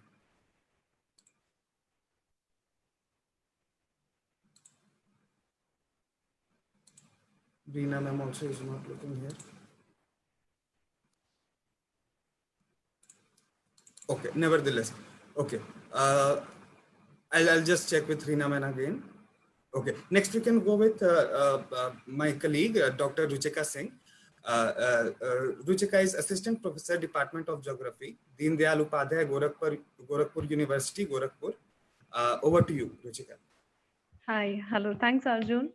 And I should start with thanking Professor Sachidanand Sinha, sir, and to have such an elaborative lecture on the 3 decades of the education system, how it evolved. And I feel like I am in my classroom. And this lecture, in a way, brought us near to the social reality, which is based on the social, economic, and historic exclusion, which systematically took place over the years, and which systematically segregated the particular section out from the education system, and uh, and how this new education policy is further reinforcing the inclusive exclusion through various measures. And I think we need further more, little more reflections from Sachi sir over certain things. The first and foremost, which I would like your emphasis upon, is the mention of the local or regional language, which in a sense is okay with a state which are having a single local or regional language. But when we talk about the tribal areas, the schools located in the tribal areas, say Jharkhand, Chhattisgarh, or we can also say about the Goa in a sense, because it has a problem issues of the many languages. So isn't it a child is having an overburden of the third language, or it's going to create a gap between the pass outs from the GD Goenka school, Sanskriti school, which teaches their student from very beginning in a language which is globally linking language, and which is much required in the era. And because whenever a student has is in a transition period from one stage to another, the student has to go through this, suppose a student is learning in a Bundeli language, or in some regional language, and then a student has to pass out and has to go into the next stage. So that next stage, a student has to learn in a different language. So how this is going to impact on the child psychology at the period of the transition, so whether it has been addressed, or how it is going to impact on the long run. Second is about, I need to be little more, I need your focus little more on the vocational teaching. We understood from your yesterday's lecture that how this vocational teaching is going to recreate the caste and occupation linkages, but plus the legitimizing the dropouts by giving the early vocational training to the particular section of the society. But the hidden thing, the if I go very deeply into that, is it try, are we ready as a vocational teacher, are we ready as infrastructurally, are we ready that our teachers are ready to impart the vocational training at every level, 5th, 6th, 7th, 8th class, or we are going to hire the vocational trainers for that? Because in that sense, it's going to create the a kind of Dalton education system, which somehow can restart the Theka Pranali, or I can say tender system, which has already paved its way into the education system. And seasonal unemployment could have been another repercussion of that, because when a school has to cover the course, complete the course, they will hire a teacher who is good in sports, and rest of the time the teacher is not in the scenario. So how this vocational teaching or the vocational trainers, because the NEP is, I think, silent upon imparting the training into the teachers who are already in the teaching field. So how it's going to be dealt. Next is about the you have already mentioned many things about mechanism of grouping or rationalizing these schools, and they have already said that this rationalizing will be done by sharing the teacher, and which is something like a sports teacher is in school A, then school B, a school complex they have mentioned in NEP, and then sharing the teacher, and ICT to conduct the virtual classes. We have already seen in this pandemic era how the digital divide has played a huge game by not allowing the certain students from particular background for the last 4 months, not allowing to attend any of the online sessions, and certain students are really not having much loss. So this ICT to conduct virtual classes in that school complex, isn't it going to impact the social economy of India somehow? And last but not least, I should I want your focus upon the implementation framework of this policy is somehow very I must say, superficial, because it talked about the vocational training, it talked about graduation of 3-year degree, graduation with 4-year research degree, masters with 1-year degree, masters with 2-year degree, and our infrastructure is not ready. So the restrictions of the challenges are not matching with the ambitions. So how this policy is really taking us further to deal with all these things. And plus, this policy talked about merging the education agencies like UGC, AICT, and that means, is it try to merge the multiple voices? Because the multiple agencies could have multiple demands, multiple challenges, multiple problems, and that is a step towards uh, re I must say that retaking the decentralization and shifting it to centralization. And how they, in a democratic country like India, this NEP is going to suit the social and economic diversity which we have, until and unless we are not having the multiple voices, and until and unless we are not challenging the philanthropy, the privatization, the new term for the privatization which they have given. So then we need multiple voices, we need multiple agencies, we need multiple checks, we need multiple regulatory authorities over that to create a check on that. So I have really by reading that NEP statement, I have really confusions over many things, and I hope that you can really clear our confusions, that how this NEP is going to deal with the actual agenda of maintaining the diversity and maintaining multiple voices and giving us the accessibility, affordability, equity, and accountability in the education system. So if you can reflect upon few of the issues. Thank you, Ruchika, Thank you. so much. Yes, thank you for reflecting upon these issues. Also on the contractual part, I should add, Professor Sinha also highlighted that on the manpower front, we are so weak like anything, but the construction haven't stopped. And largely, not only for education, all the places construction is not stopping. It is linked with corruption. The direct link, Yeah. the money is going there. And also on the manpower front, Professor Jaglan also raised the question that how the manpower will come. Look at how the departments are functioning. Everyone is having PMUs, project monitoring unit, project this unit, and the foreign firms, they are hiring, manpower, they are giving to them lakhs and lakhs of money. So I think that is, the route what government is doing from the permanent and other approaches. We have a very distinguished guest with us, Professor M.H. Qureshi, teacher from JNU. I would request him to quickly reflect upon the deliberation. Sir, if you can unmute your mic.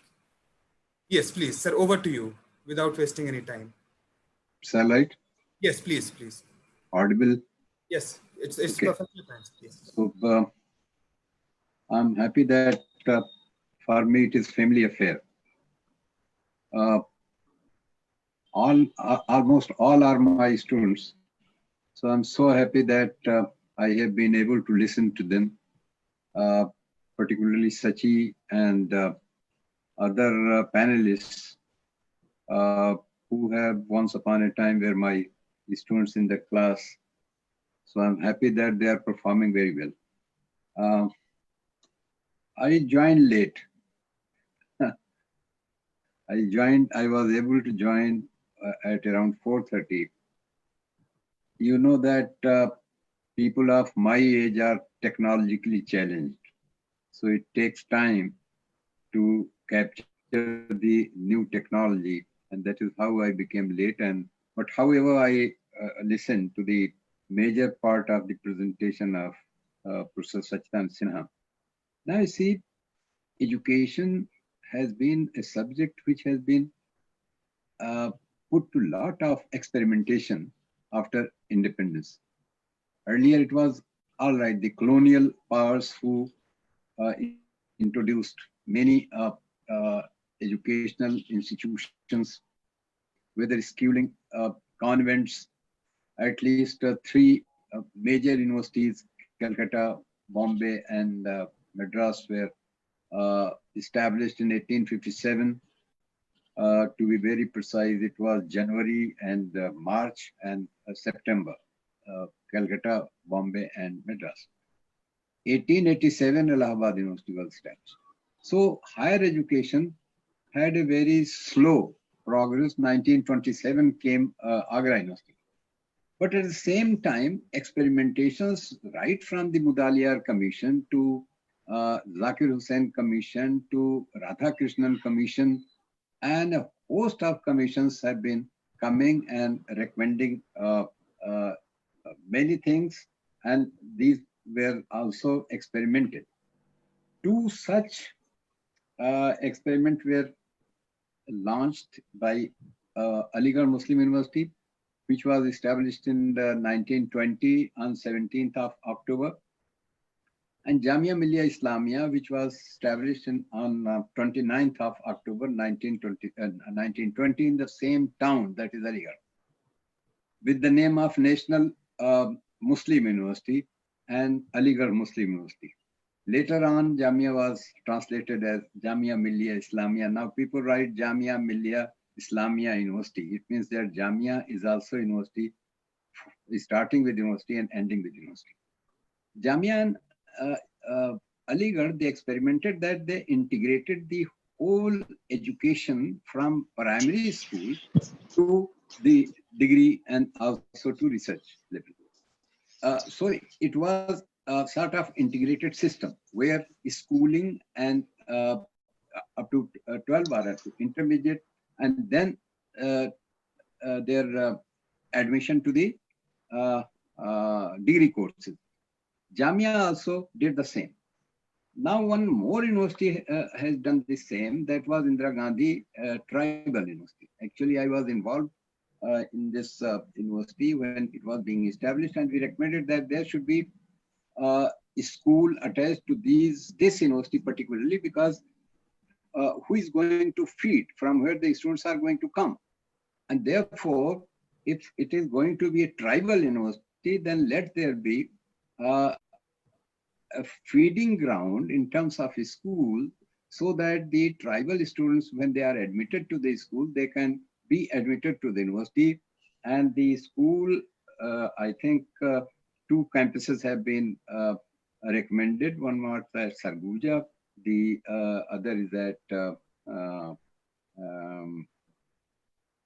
just in Madhya Pradesh, from where this Narmada Amarkantak. Amarkantak. Amarkantak and Sarguja. 2 campuses are there of the tribal university. Now, this is one at the higher level, but at the same time at the school level, many experiments that Sachi has really delved in great detail, and different types of accommodations, like Kasturba Girls Institute. You talked about Navodaya. Navodaya has been messed up, I tell you. Navodaya, it was oriented to a ruler. Now the urban people, they admit their child in the 5th grade in a village school, and then he is qualified to be admitted in Navodaya school, because he is coming from rural area, and the criteria was that you pass 5th from a village. And this village was actually the village of Shri Lal Shukla in Rag Darbari, so just on the margin of the city. So a lot of hanky-panky has been also done in these systems, where it was intended to accommodate poorer people, like Kasturba Girls School system. It is functioning somehow or the other, and it is going on. But the situation is that this new educational policy, in which initially up to 5th you are through mother tongue. If the mother tongue and the regional language, these 2 brackets, they are integrated by the time mother tongue and regional language the child completes, he is 11 years old. And at that time, are you going to introduce English or link language. What will be the link language if Hindi is not going to become the link language and it is resisted? So many things are to be evaluated in this education policy. I have not seen the whole text, some tidbits I have seen, but once the document comes to us, then we will be able to react in a more coherent manner. Now, other thing is national assessment test. If it is not uniform educational system, then how one can have a national assessment test?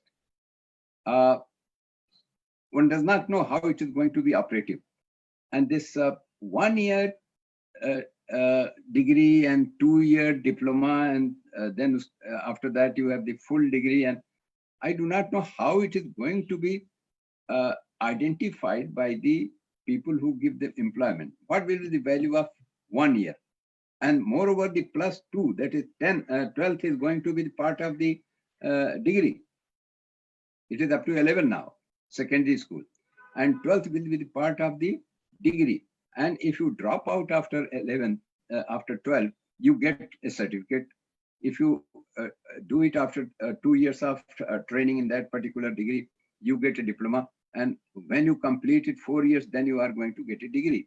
So what will be the value of this degree and diploma 1 year and 2 year and 3 year? I do not understand. And if the market is going to evaluate your competence, how they are going to evaluate you unless, and moreover, the degrees of the university are not given weight for your employment.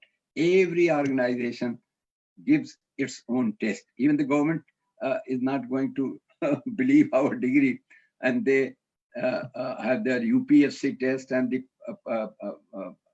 public service commissions of the states, the railways and the SSC, this short service selections, and the staff selection commission. So many commissions, because directly you are not going to be getting your employment unless you have either technical knowledge or you have in the higher echelons if you are. Moreover, the experimentation of researches has also been done in terms of, Sachi mentioned about CSIR, the National Physical Laboratories, the NCERT, and also the ICR, agricultural research. So on the research front also, a number of institutions have been created so that agricultural research and scientific research and industrial research and the educational research, everything is taken care of.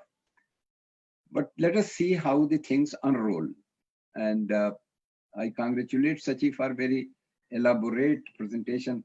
I benefited by it, but I was sorry to become late. Thank you. Thank you very much. Thank you so much, Professor Qureshi, for joining. And it is so kind to have you here. And we all of your students from CSRD are very thankful to listen to you. Without wasting any time, Reena ma'am is having some issues connecting. I'll just ask our junior colleague, Anindita De, to quickly put her points. And Anindita is assistant professor at Department of Geography, Mathavanga College, Kuch Behar in West Bengal, and also doing PhD in CSRD, JNU. Anindita, please.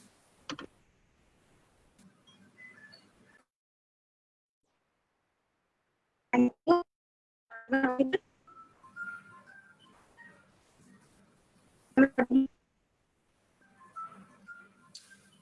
Anindita? Anindita, you have to unmute yourself. She is still in a mute mode. Some connection issue. No, I already have. Okay. Yes, go ahead, Anindita. Now we can see you. You can hear me? Yes.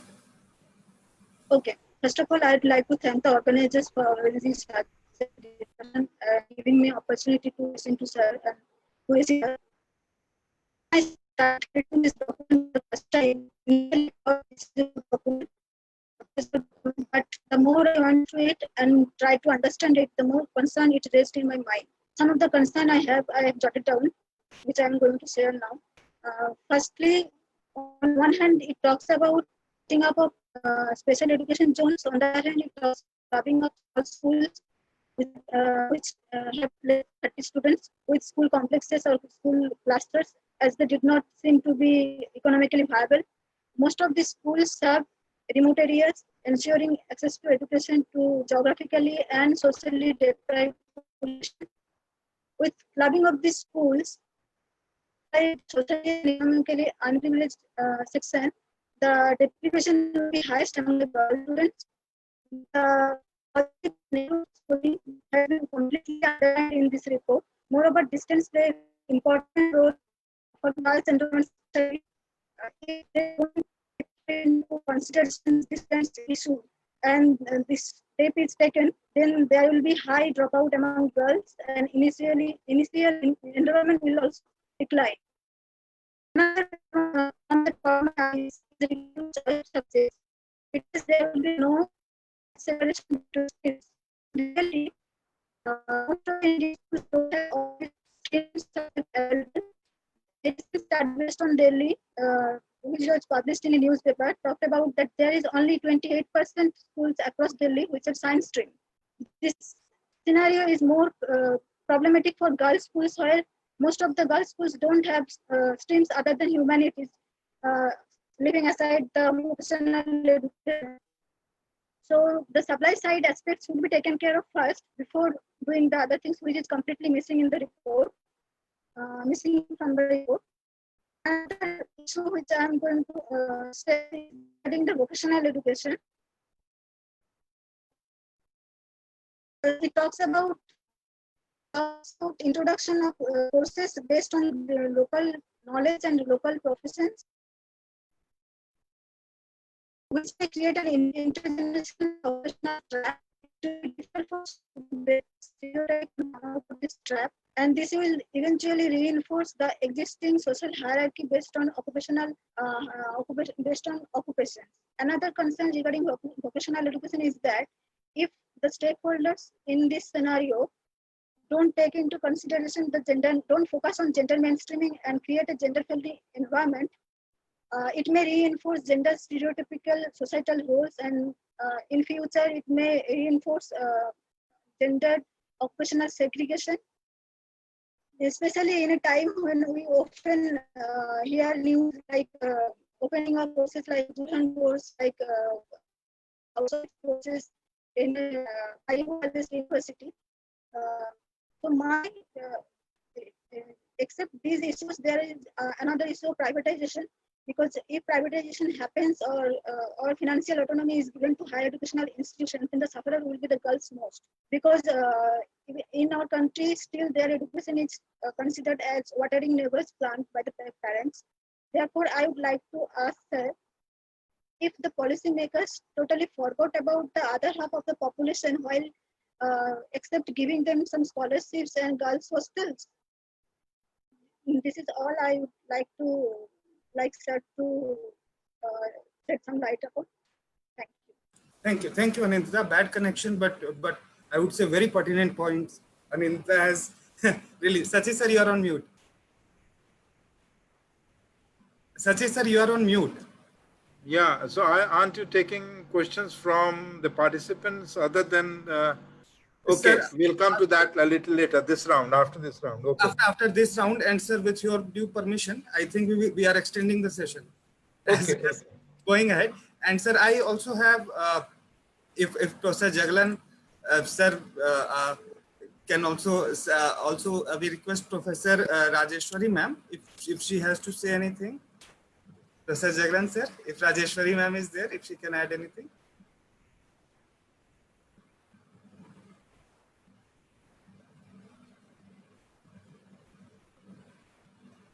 Jawaharlal sir, if Professor Rajeshwari is there, then...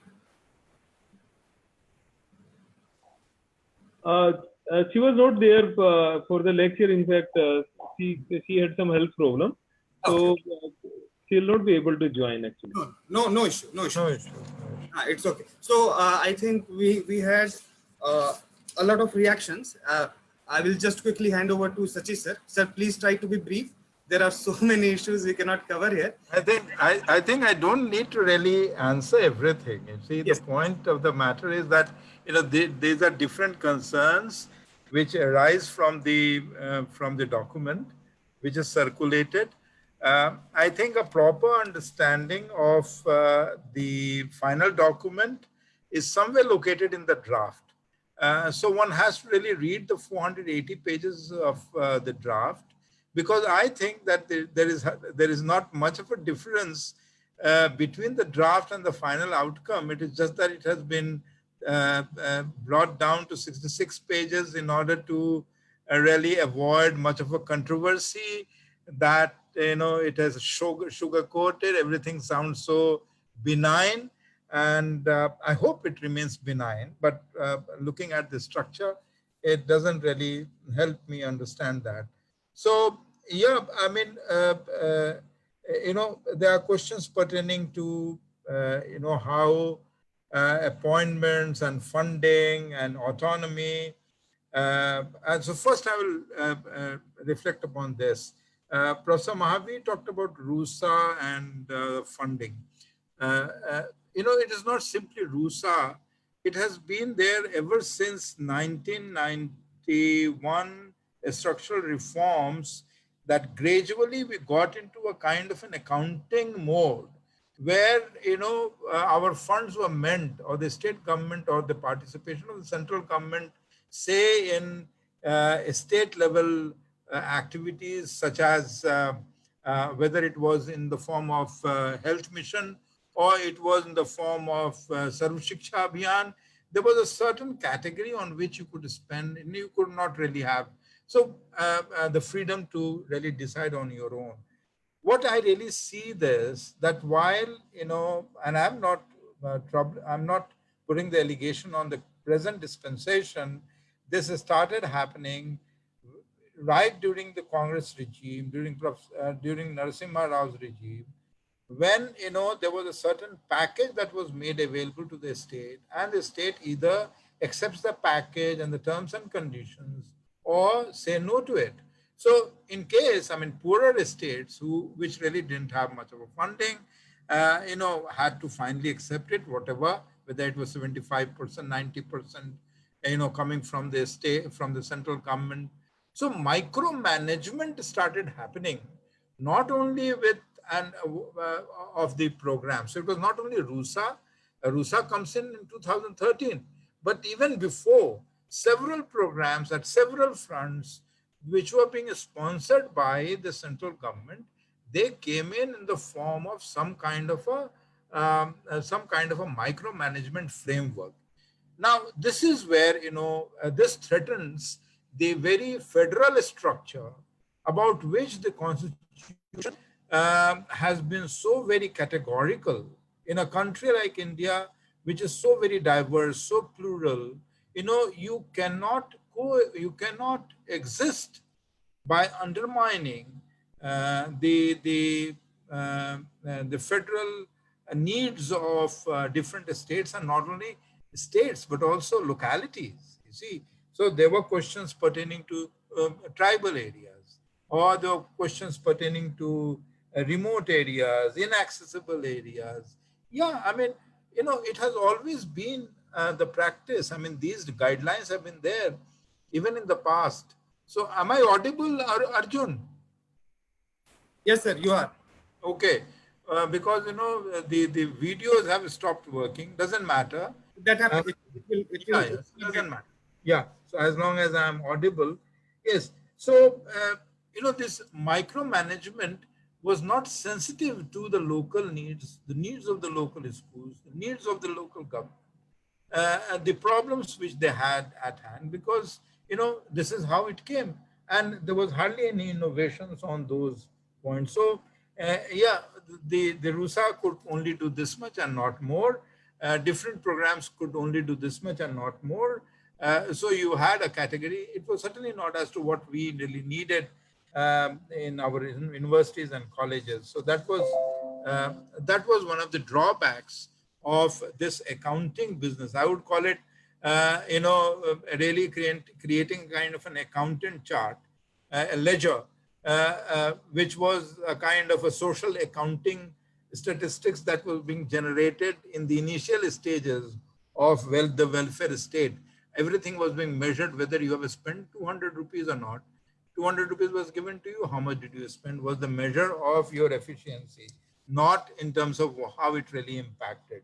So therefore, RUSA became a central scheme, and all these methods of reaching out to colleges in order to help them, were only directed towards, addressing some of the issues, whether or not they really needed them. So given the fact that you had so much of diversity in geographical, social, if the programs cannot be sensitive, then they really lose their meaning, and they create a kind of a distrust between the people and the state.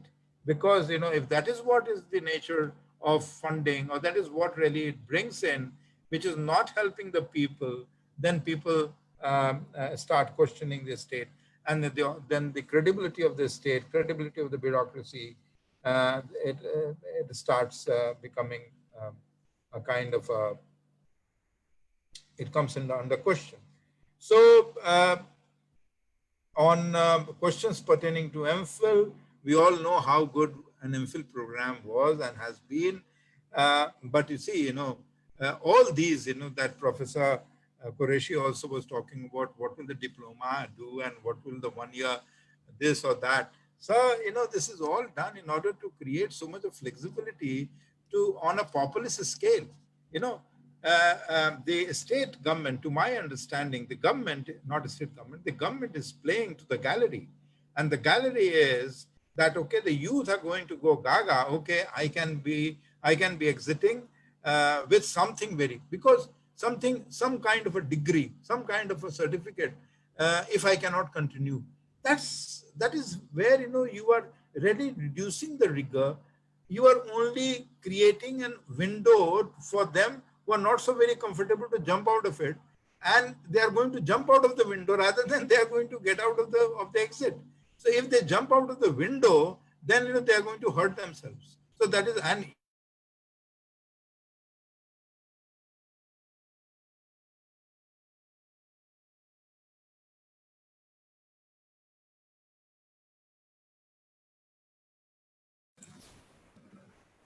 Are you able to hear me, sir?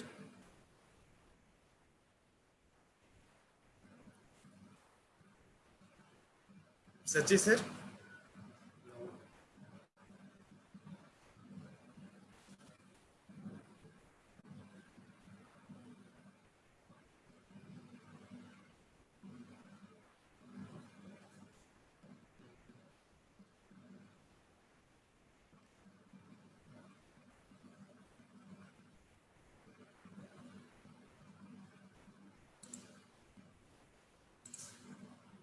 Sir has been disconnected. We'll just wait for a minute or so for him to get connected again.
Prof. Spike, till that time, would you like to add on things? Sachi sir is joining again.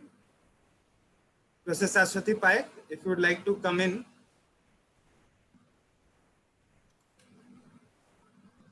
Okay. Yes. I think sir's internet connection is troubling him. Yes. Yes. Please go ahead. Yes. So what Sir was talking about these three phases of this education policy, and I look at, because I have to give this kind of understanding to the students also at the beginning of their semester, where we talk about different phases of the policy formulation and how policy gets implemented and what is the trajectory. So if you look at 1968 policy to 86, followed by 1992 plan of action, and then if we come to this 2009 RT Act, this is a whole journey we have gone through.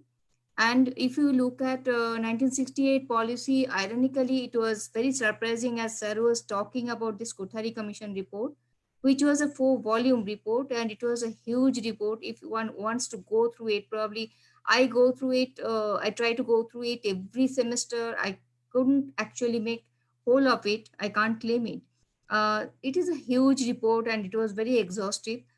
From that Kothari Commission's report, based on that, what we got in 1968 was just a 8 to 10 pages policy, which was more or less talking about the idealistic thing. We should be doing something. So if you look at the language of the policy in 1968 policy document, uh, you will mark that should be kind of thing is many times it is written there. When we are getting into 1986 policy, however, it is much better. It is, the approach is will be, and we are committing something as if like for the citizens. And in 1992, we are talking about the strategy. So there was a kind of phase of uh, going through different kinds of understanding, and probably it was a kind of process which was getting into more matured. And 2009, I would say, when it came as an act, it was much more stronger. It is powerful, and people could understand that if something is not happening, there is a kind of legal steps and all these things were associated. But when it came to this 2020 policy, actually I got this draft report in 2019, and 488-page report, and it took some time to understand. I was more interested, as Sarah's come back, so I'll just stop. I was more interested to understand what is written there in adult education, adult literacy kind of areas, and it was a complete one chapter on adult education in draft policy. When it came to this 62-page policy, I am seeing only 2 pages of that. And in 21st chapter, I actually dug my whole computer hard disk today to understand. I wrote something. Actually, I wrote a 2-3 pager note on the adult education. I was very much hopeful that again the adult education is going to be highlighted, because children don't take the decision about their schooling. Their parents take the decision, and if their parents are not willing to send their children to the school, then there the problem lies. We don't want to recognize, or we don't want to shut our eyes off, or whatever it is, but we have to understand that children don't go on their own to the school. They don't take the decision about schooling. So when I saw this is only 2-page note about adult education, I was really shocked. So I was concentrating on the adult education because my area of interest was there. I did my PhD also on adult education area, and my students get very surprised to see when they see that I am a geographer and I am working in school of education. They are more surprised. Probably some of the students are there in the discussion today also. They will not be more surprised now seeing my PhD supervisor. Over to Sir. Yeah, sorry, there was some technical hitch. My computer hung. It's a very new computer, but this is what online is likely to result into. You are there and suddenly you disappear from the scene. बहुत चमत्कारी है ये, वैसे ही चमत्कार है जैसे हमारे देश में होता है. तो चलिए इस चमत्कार को हम आगे रखते हैं और देखते हैं कि या there were questions pertaining to social markers. Yeah, the social markers have been there, and they have become even sharper. And I was talking about that after OBC's movement, there is a much greater reaction to this whole thing. The question that, I mean, especially among the propertied classes, higher classes, urban sections, it's always being rather, they're bombarded with the fact that, they are losing their seats because of the reservation policy, and the reservation policy is basically meant for those, who are not so good, and they just waste the national resources and so on and so forth, which in fact, tell me one study which really, one scientific work which can say that reservation is a bad policy. A reservation basically fits in within the framework of equity, because what you are really going to do, you are going to really help those who are not at par with the others. At the entry point, you give that bit of help, but at the exit point, both of them have the same exit line to cross. So while you could be like you have a race, somebody who is in the inner ring has to start later, and somebody on the outer ring has to start ahead of the one who is in the inner ring, only creates conditions of equity. It's a fair playing ground. So if you create that at the entry point, not at the exit point, remember, there is no relaxation for anybody to have a degree with a lower grade than others as per the university or the college or the board ordinances. So this is a farce, which has been markers, social markers, political markers. They are basically being used in order to marginalize, create and intensify spatial and social inequalities. And that perhaps, I'll quickly come to Anandita's questions. Anandita, yeah, I fully agree with all your observations pertaining to vocationalization, privatization, autonomy, SEZ, everything. Precisely because I really appreciate that you have taken a position which I won't call it feminist position. You are really talking about 50% of the population of this country. This document really doesn't have much of a space for that. So where you are, where our 50% is located. At least, Arjun was a little more magnanimous in keeping the composition here somewhat representative, somewhat, still not. I mean, the chair, Shakti, I don't know why she couldn't make it. But anyway, had she come there, it would have been absolutely balanced. Yes, commoditification. Yes, yeah, education is a commodity. Now it's being seen as a commodity because, and if you want to buy that commodity under the neoliberal frame, no education is a kind of a public good.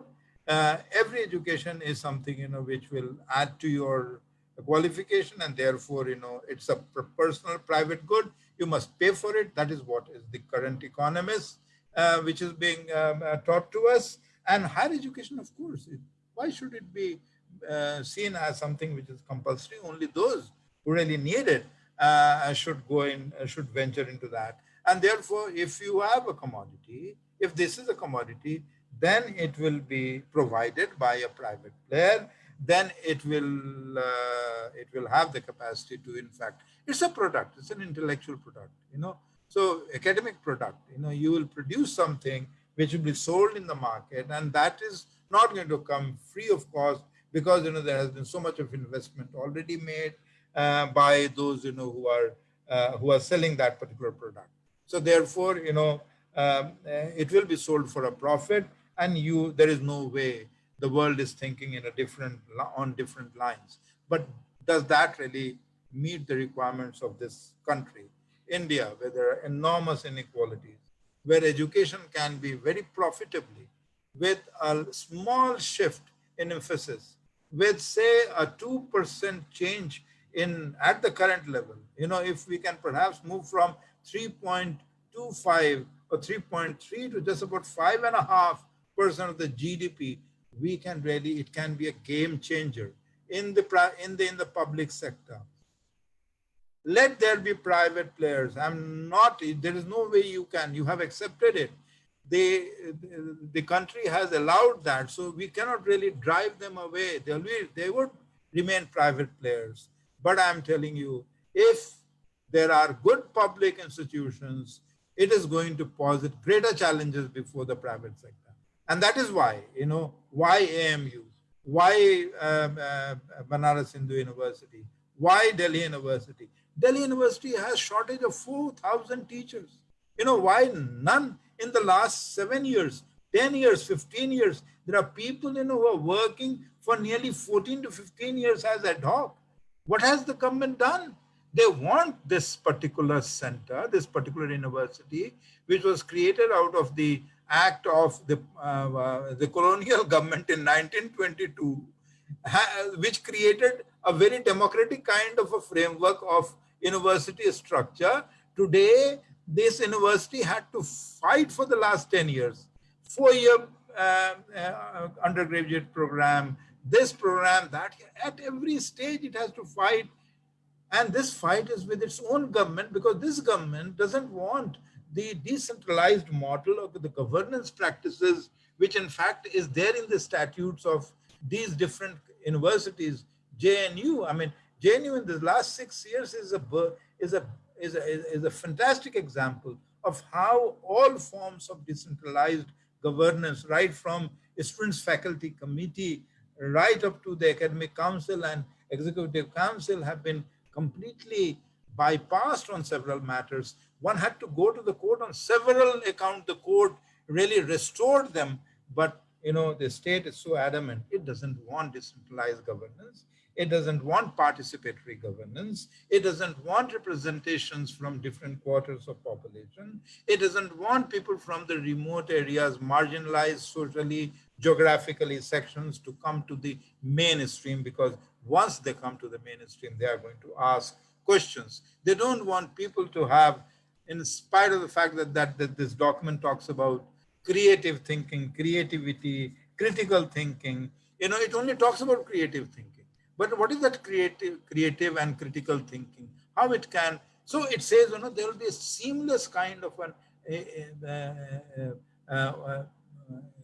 curriculum. There will be no hard, and this is the word that they're using. There's going to be no hard distinction between science, humanities, and social sciences. There's going to be no hard distinction between academic and vocational. There will be no hard distinction. So there is no hard, there is nothing hard about it. That means, the walls are going to be so very transparent. You are here, you are not so comfortable here, so you just go to that, which is a kind of what you call in the American parlance, is a system which we call is a cafeteria approach. So if you want, you can fill your table, palette, or maybe a plate with different kinds of combinations. You have the choice. So we are giving you choice, and all these choices will put you, so a child who comes from a very first generation learner parents, whose parents have been, I have taught for nearly 40 years, and I've been lucky that I've taught students whose parents were agricultural laborers. And I've seen them grow. I've seen them really transcend all those difficulties. Still last year, even today, I have a student who is a son of an agricultural laborer, gone back home and is taking classes of students of class 11th and 10th and 11th, teaching them humanities, and he teaches them in one of the corners of the village, and the government put a fine on him for violating the social distancing norm of 2,000 rupees. So, the aspirations of such classes of people. So I'm really, I have nothing to say, Anandita. All your questions are very, very important, and you have raised valid questions on these matters. This document, to tell you to really sum up, there are too many silences here. It really doesn't really talk about so many things. It is silent. It only makes a point, and then it keeps silent. That is the modus operandi that you will see in future as to what this policy and the manner in which it is going to translate. You see, 1986 policy had a plan of action. If you look at the draft proposal, there is a plan of action there somewhere or the other, because, it keeps, the document intentionally has been written in order to create this kind of a confusion. So therefore nobody could really have the clarity. You will understand one thing and then suddenly, you are into something else. Then suddenly you are into something else. But nevertheless, if you can perhaps put them, arrange them in your mind or, rearrange the pages, it has got some kind of a plan of action. It has got some kind of a timeline, which it talks about even now. So they are going to be broad, they are going to be, as Yogendra Yadav always says, this is just a policy, not a plan of action. This is not law. I agree with him, but this has come with a lot of preparation. Let us not think that this is a benign set of 66 pages. This 66 pages are huge. They have the potential to be the great game changer, and the game is going to change in favor of the affluent, in favor of the traditional propertied classes. The urban middle class will feel very comfortable, but in the long run, it really see as to where it would be finding itself.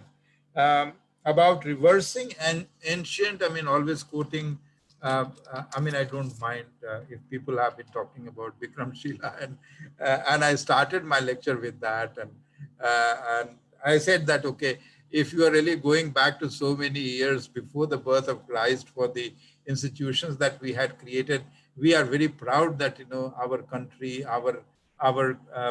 not country, but the place, the soil we come from has been extremely fertile with such ideas. It was fertile with such ideas because you created a class of people who were not expected to dirty their hands earning for their own livelihood. There were a class of people for whom somebody else produced, right? And it was created not because they chose to. It was created because the structure of the society was created in such a manner. Fine, I still accept. Okay, those were the days. You had a certain class of people. Only they had the ability to be spiritual and intellectually proficient. So fine. But the other aspect of it is also very important, that only a handful of people could have access to it. And I started my lecture with that. Everybody did not have access to it. Okay.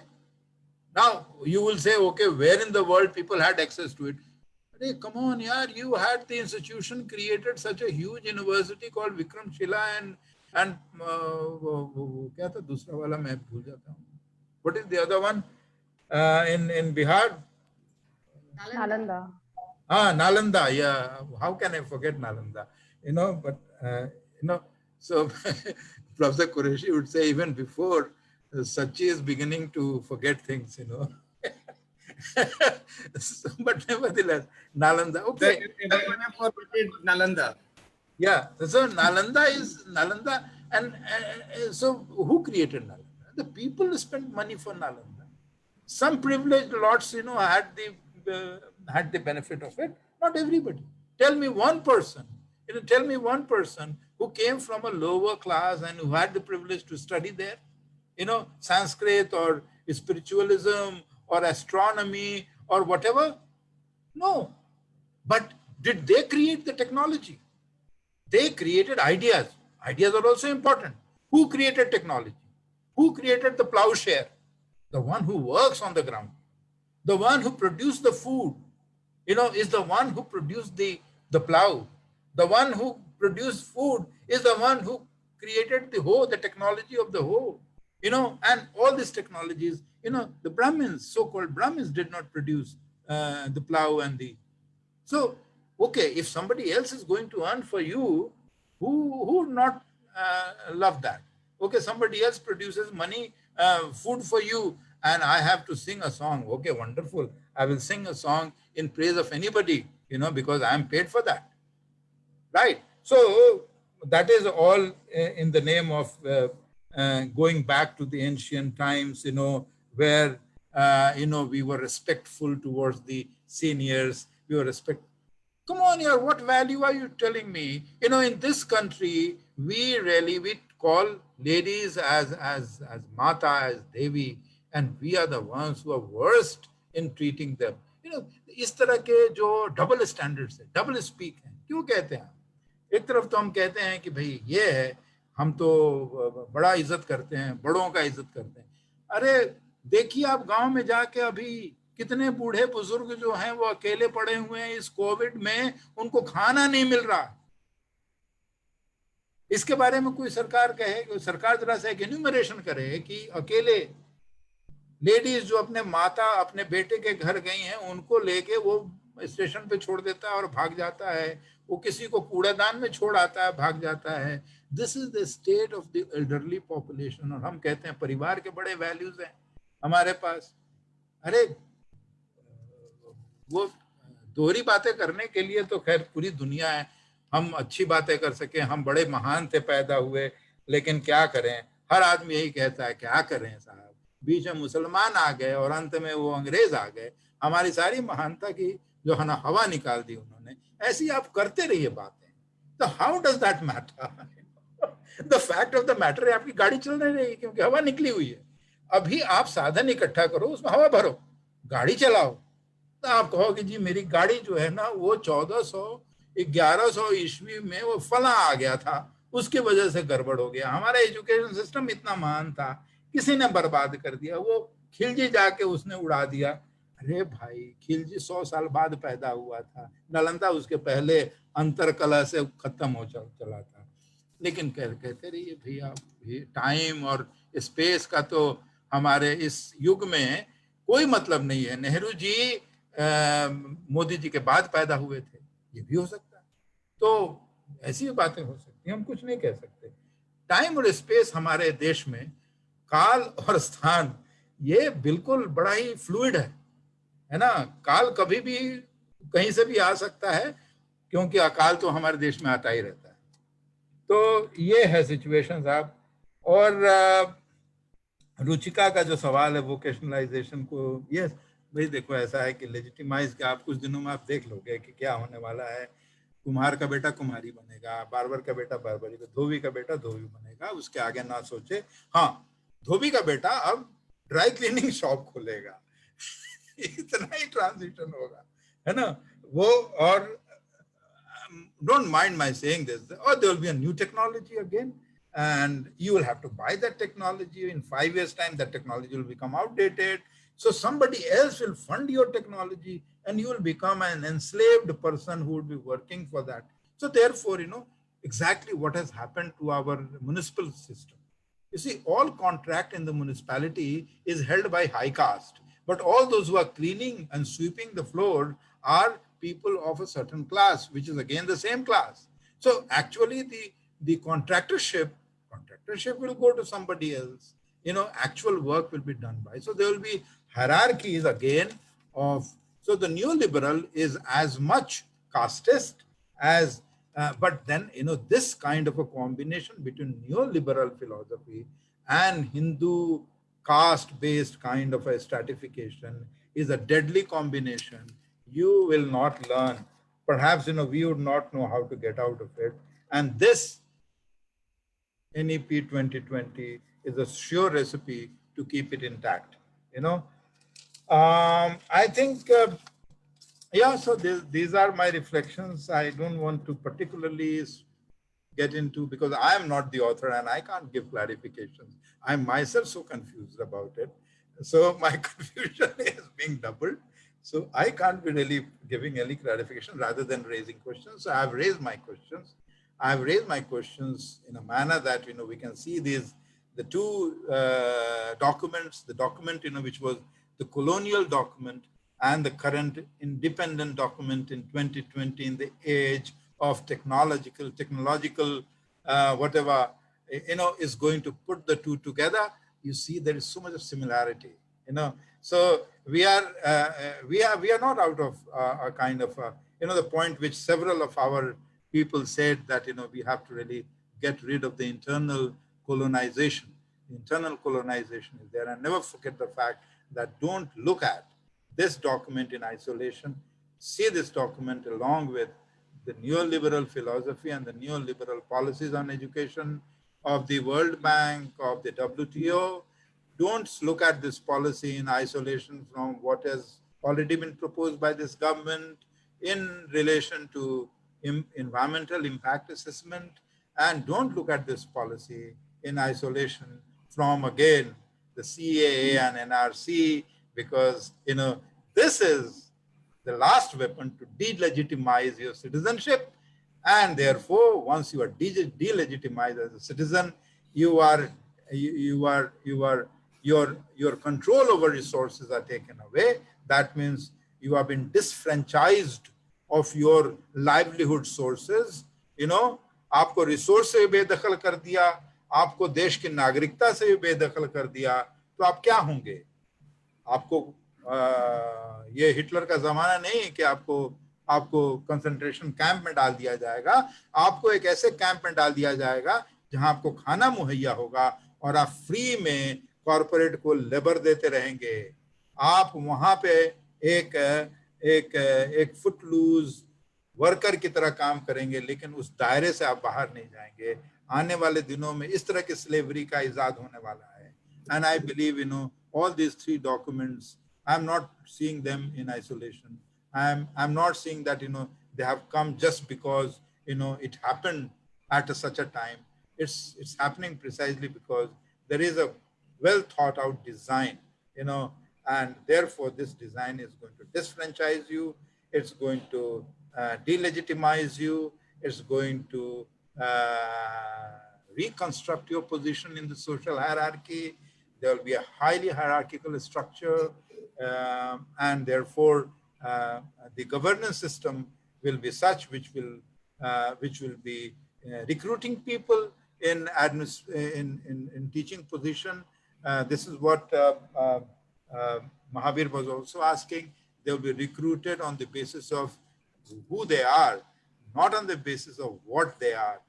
So not on the basis of what caliber, what knowledge they bring on the table, but who they are related to, where they come from, which family they come from. So these are the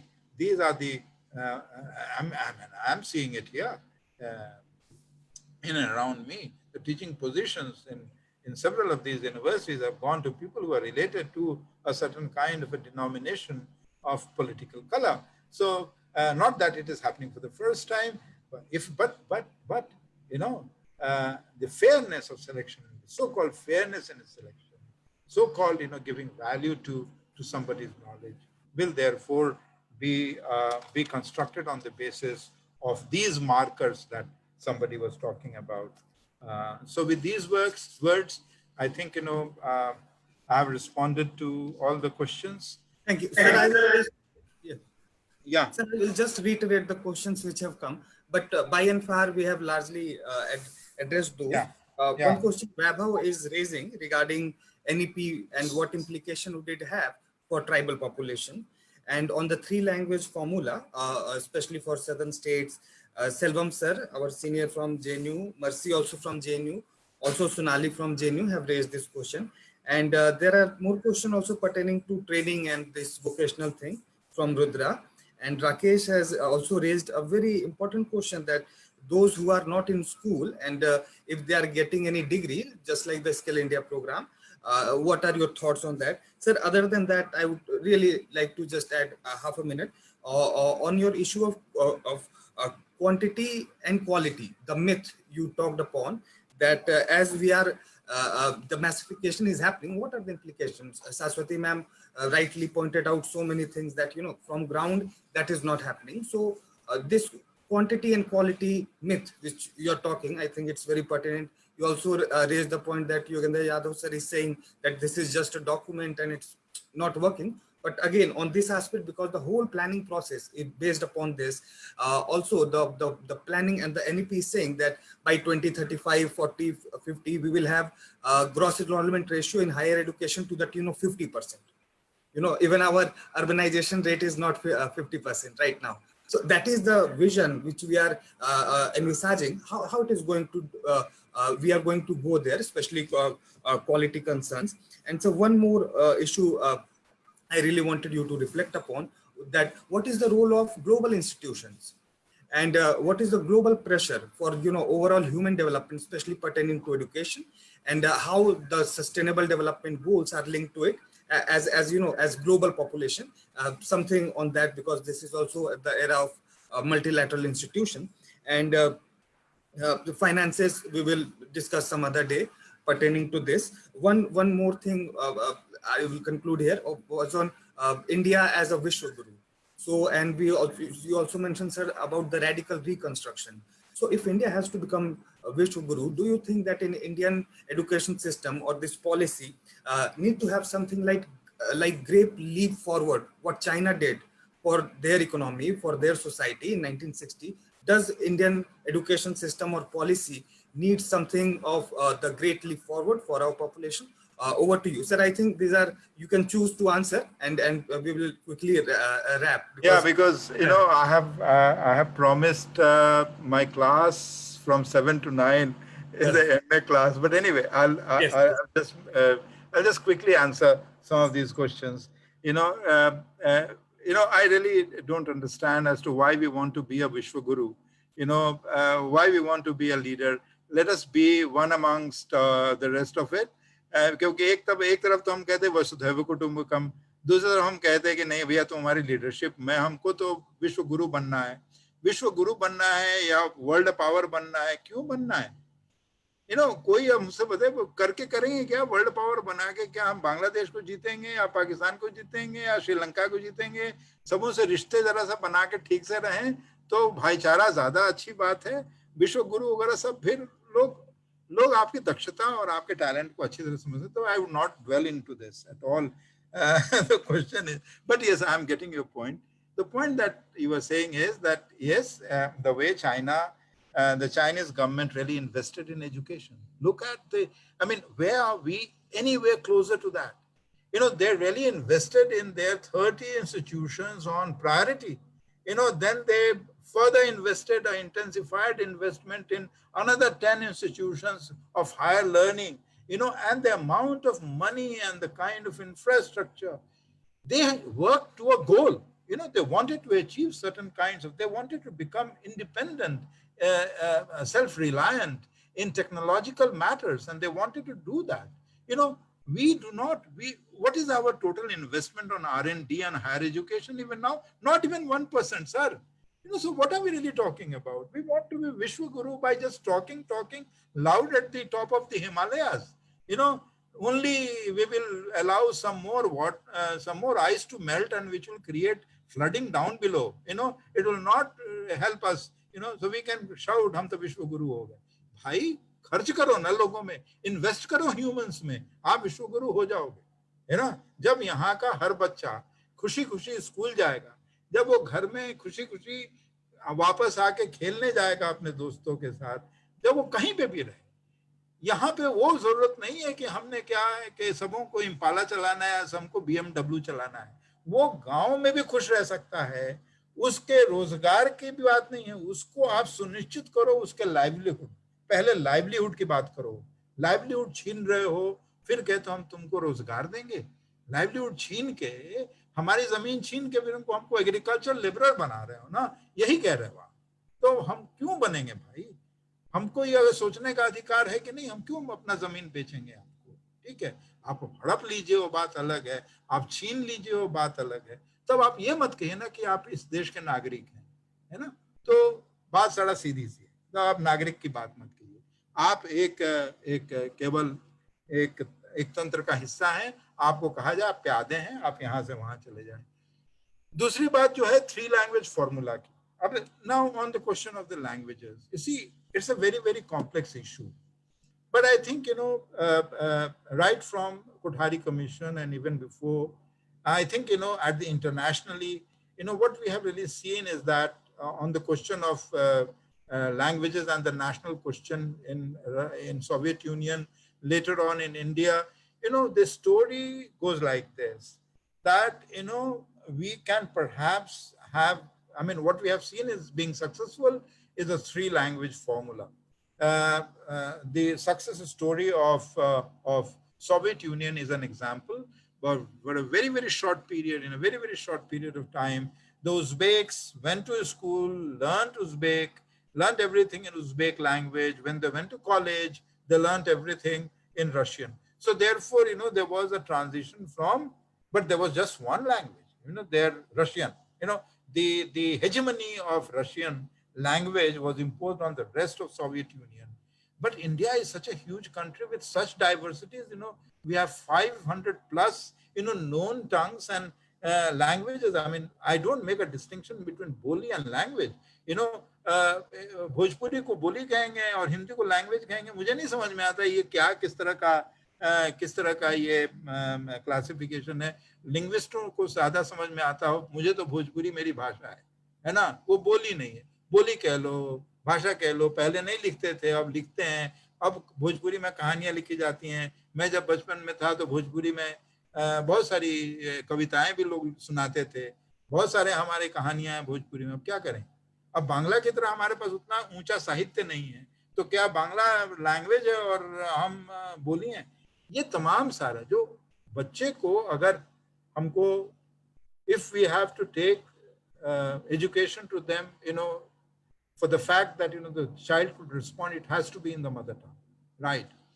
And, in India, and for that matter, I have been part and parcel of this 3-language formula. In my school, we had MIL, Rashtrabhasha, and English. So, we had 3 languages. It's another thing that, we really didn't create the infrastructure. But let me tell you, in my school, there were teachers for Bangla, there were teachers for Khamiya, there were teachers for Urdu, there were teachers for Sanskrit, there were teachers for Hindi, there were teachers for English. In this school, at least some of us were exposed to the choice of learning at least 3 out of the 4 languages, 6 languages. Where do we have that kind of an opportunity today, right? So basically the answer is it's not so much with the 3-language formula. I mean, I tell you, somebody from South can check it out, that until 1967, 68, the largest number of growth of Hindi speaker and the Hindi magazines was in Tamil Nadu, was in the state of Madras. Why it stopped? Because there was an English hatao, and Gulzarlal Nanda's that mistake, sir, Professor Qureshi would perhaps know, who wrote back to all the states that, henceforth the central government will interact with state governments only in Hindi, because, we have completed 10 years of our commitment to making Hindi as the Rashtra Bhasha. So उस समय हो गया अंग्रेजी हटाओ, तो दक्षिण भारत में हो गया हिंदी हटाओ. तो ये तो सब हमने दुख अपने आप क्रिएट किया है, कुछ लोगों की ना समझी, और वैसी ना समझी अभी भी हमारे उत्तर भारत में. वो कहते हैं भाई, उत्तर भारत के लोगों से मेरा एक ही आग्रह है कि भैया जरा सा कुछ तो बन जाओ नेशनलिस्ट. तुम तो सबसे बड़े नेशनलिस्ट, जब उछल के कहते हो एक दक्षिण की भाषा भी सीख लो भाई. 3-language फॉर्मूला में एक दक्षिण की भाषा सीखना अनिवार्य करो अपने स्कूलों में. एक मलयालम, एक तमिल, एक तेलुगु, एक मराठी, क्यों नहीं तुम सीख रहे हो? सबको तुम हिंदी पढ़ाना चाहते हो, तुम भी सीख के दिखाओ. बांग्ला से कर छोड़ो, तुम बंगालियों से ऐसे ही तुम्हारी दुश्मनी लगे रहती है ना. तो सब वो बांग्ला तो नहीं पढ़ेंगे, थोड़ा सा यही पढ़ के दिखा दो यार. देश के लिए, देश को एक सूत्र में बांधने में कितना बड़ा रोल होगा. देखिए, दक्षिण भारत के लोगों के पास इस पॉलिसी का एक मुखड़ा जो है वो ये है कि जो कहते हैं 2 भारतीय भाषा. जब तक स्कूल बच्चा जो है ना, कम से कम 2 भारतीय भाषा और 3 लैंग्वेज, 1 विदेशी भाषा. अब भैया हमको ये बताइए, यहाँ पे बहुत सारे लोग बैठे हैं, विद्वान लोग, कि भारतीय भाषा में किसको शामिल करेंगे. क्लासिकल लैंग्वेज एक है, तो उसमें आपने पर्शियन, अरेबिक को भी शामिल कर दिया. उर्दू का कहीं जिक्र नहीं है, बांग्ला का कहीं जिक्र नहीं है. बांग्ला तो उधर भी बोलते हैं ना, बहुत बड़ी संख्या में बांग्लादेश में बोलते हैं. कुछ दिन में उनकी संख्या बड़ी हो जाएगी तो वो बांग्ला के जन्मजात अधिकारी हो जाएंगे और आप केवल रिसिपिएंट रह जाएंगे. फिर क्या होगा? ऐसे मत भाषाओं के चक्कर में देश बहुत बहुभाषी है. We are multilingual. We have to ensure only 2 things. language, the initial elementary schooling, elementary, I mean first 5 years, give them the option to to move into other languages. But let me tell you, finally, everybody, whether Hindi is speaking, Bangla is speaking, or Tamil is speaking, everybody looks at that English is one of the compulsory languages for their children. Otherwise, they will lag behind in the job market, right? तो आपको ये combination लेके चलना पड़ेगा और इसकी सहूलियतें दीजिए आप. You give that facility, create that facility in your school and colleges. You know, I think it will happen. Give them the kind of an extra, what we can call is the remedial classes in languages. You know, I have seen people, Professor Qureshi has taught for many years. I mean, I can tell you I mean, he still perhaps has one of my term paper which is full of red inks, you know, where why this word, why this word, why this word.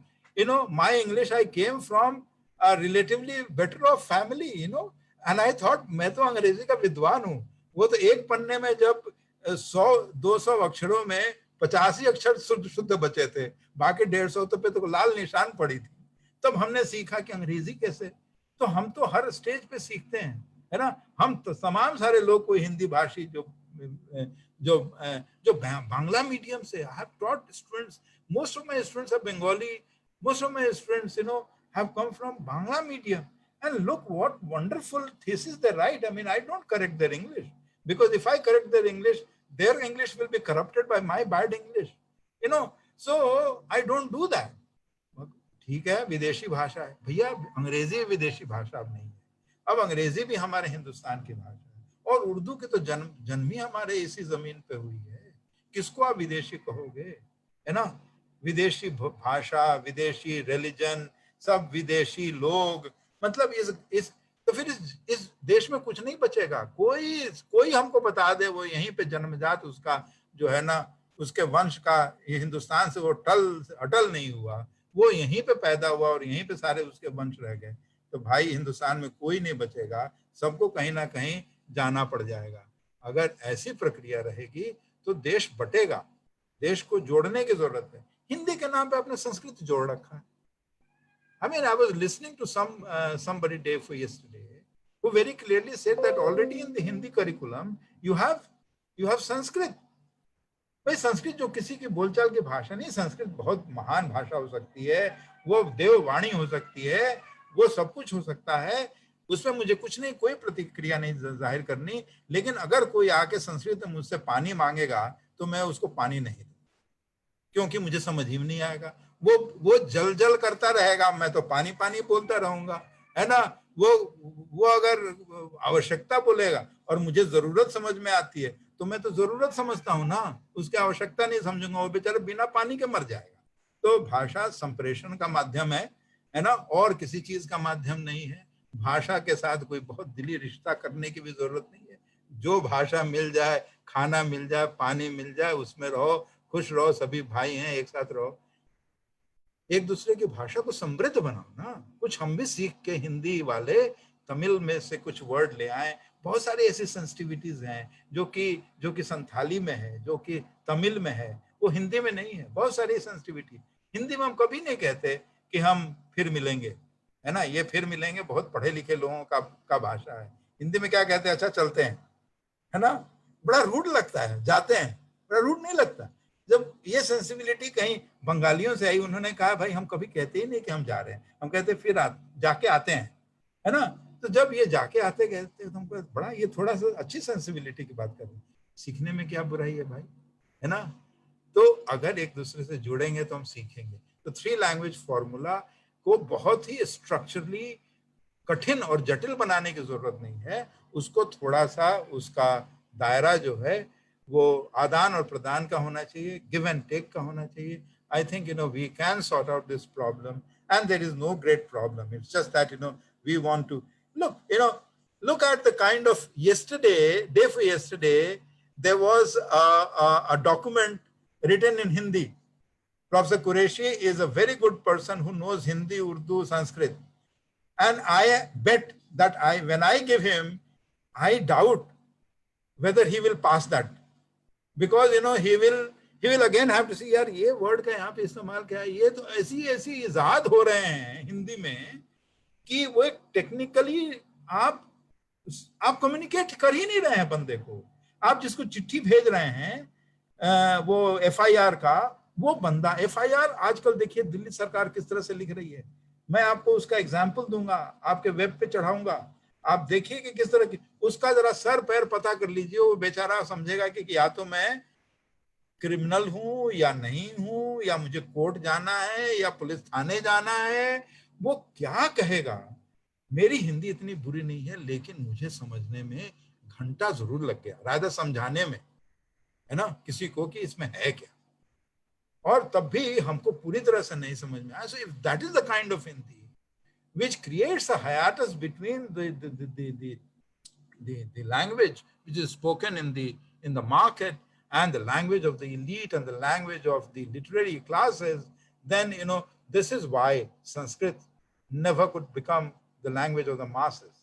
Not that it could have become, because nobody wanted it to become, because it was a Devi Bhasha, like so not, since everybody was not as holy as some were, therefore everybody shouldn't have learned.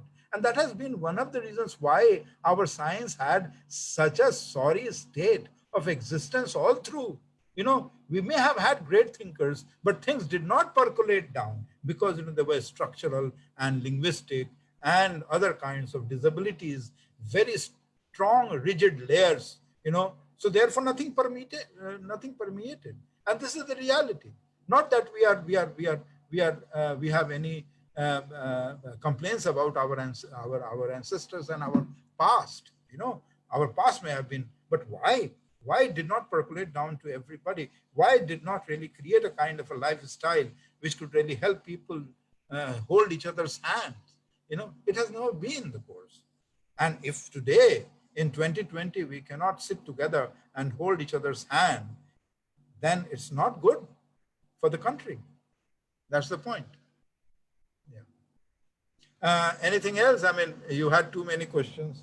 Yes, but sir, in the interest of time, yes, we will have more sessions. In the interest of time and in the interest of the audience, yes, because it has already come down to almost 1/3. So before people leave, we should also leave. No, sir, it is so exciting always to listen to you, and we all are geared up for your long lectures here also as your student, and everyone was ready for this long session, especially me and all your students here on the panel.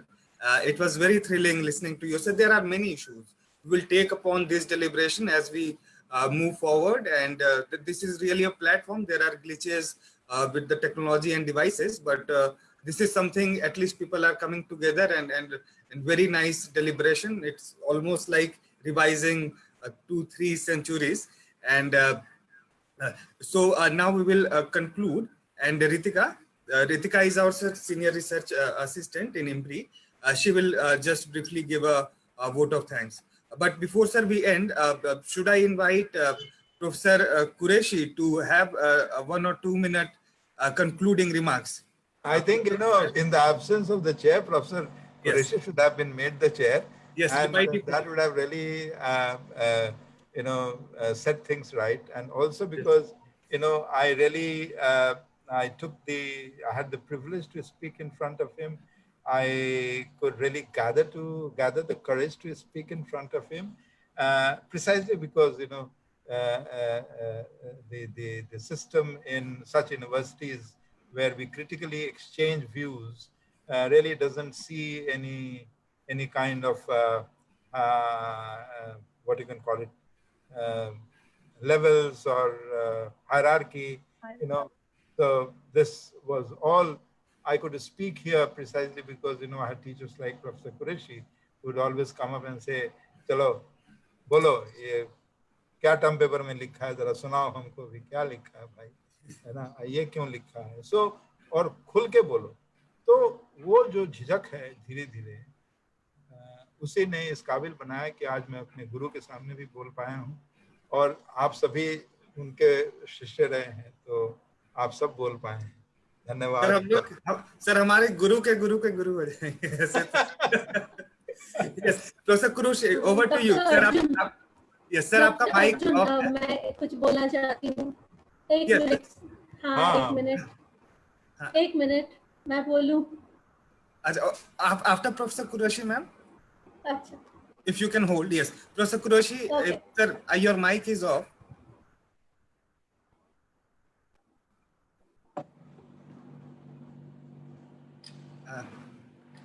Professor Qureshi, if you can see. I think. Sir, Professor Qureshi, your mic is off. I will just, Ritika, can you unmute? Is it all right now? Yes, it is all right. Yeah, please go ahead, sir. Okay. Now I feel it my privilege to be in this company this evening. I was very much excited, and that is why I tried for a long time to reach you, and somehow or the other I was able to make it. It is really very heartening to listen to Sachi. I am one who was in 4th grade, since he had dealt in languages. I was in 4th grade and I was studying in Urdu medium. So for LCM, we had Zuazafakal, and for GCM, we had Maqsoom al-Azam. 1948, in next day, we were asked that the medium is now Hindi, written in Devanagari script. So it was a very, very serious situation for us, but the teacher was very helpful. He was able to teach us the alphabets for 3-4 days. So we shifted, particularly the whole class shifted from Urdu to Hindi. Now, language is very powerful tool. And if we are able to assimilate the language, then it becomes a very powerful tool of communication. But language itself is not a whole thing to communicate. And that is why we go for, it is incomplete medium of expression. That is why we search for other mediums of expression. All the emotions, all the sentiments cannot be expressed through language. So we go for painting, we go for music, we go for many other mediums which are more powerful to express our emotions. That is why if a better arrangement of the languages is done, because I know that there is only one village in Karnataka where people speak Sanskrit. Otherwise, Sanskrit is the language of the rituals at the time of the birth, at the time of the marriage, and also at the time of the death. So Sanskrit is used for that particular purpose. But three-language formula, if it is implemented properly, then it may, and Sachi is very right that we have been not very honest in adopting in North India Tamil, Malayalam, Marathi, or even Bangla. Even the Center for Indian Languages in JNU took a very long time to bring in Tamil. Otherwise, it was Hindi-Urdu combination. The idea was that this center will develop and all the languages of India, 22, will be taught here. But somehow or the other, we were slow in introducing this, and it is also the matter of demand. But this document which has come will have to be examined thoroughly to understand in what way we are going to become the self-sufficient in terms of our educational requirement. That is the only idea, because how it is going to help us in getting the employment, getting a better situation of communication, and also utilization of the not only languages in Hindi, Urdu, or Tamil, Sanskrit, but also the language which is developing in terms of technology. Technology has its own language, and that has also to be brought in so that people are more empowered than just by reading and writing and arithmetic. That is not going to suffice anymore to bring and to build new society which India is aspiring. Thank you so much. Thank you very much. Thank you. Thank you very much, sir. Sachi sir, would you like to add anything? Pardon? Hello. No, sir, I said thank you very much, sir. I just requested, sir, Sachi sir, your mic. I would only say thank you, sir. Thank you, Professor Qureshi. Thank you, everybody. Thank you, Arjun. Thank you, Simi, for giving me this opportunity and some very long session.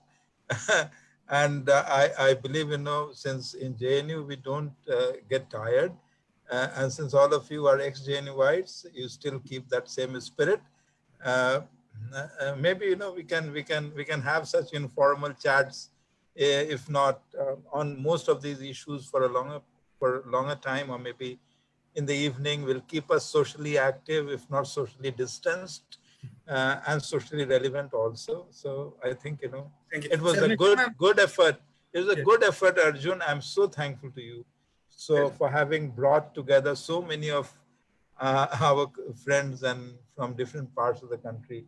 And especially I'm seeing Anandita for nearly ages.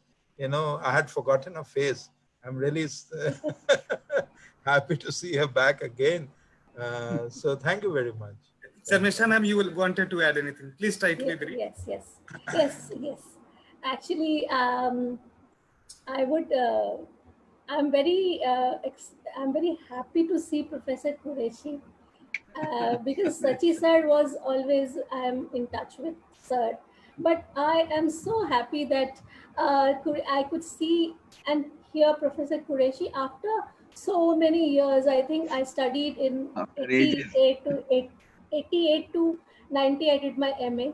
So sir actually was so affectionate, and I was nervous, but sir had always had a very affectionate touch towards me and other girl students in my class.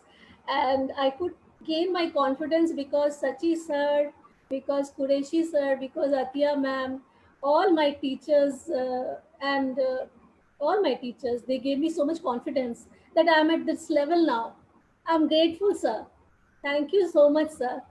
Thank you so much, Qureshi sir. Thank you so much, Sachi sir. Today I am here because of you. You built my career.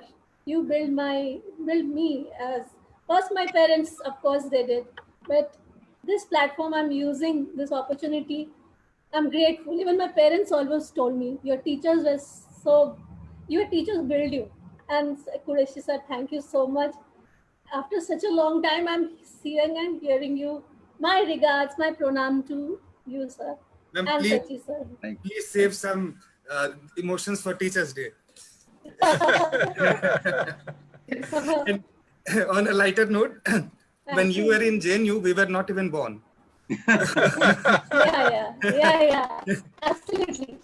Yes, so, Ritika, we can formally have vote of thanks.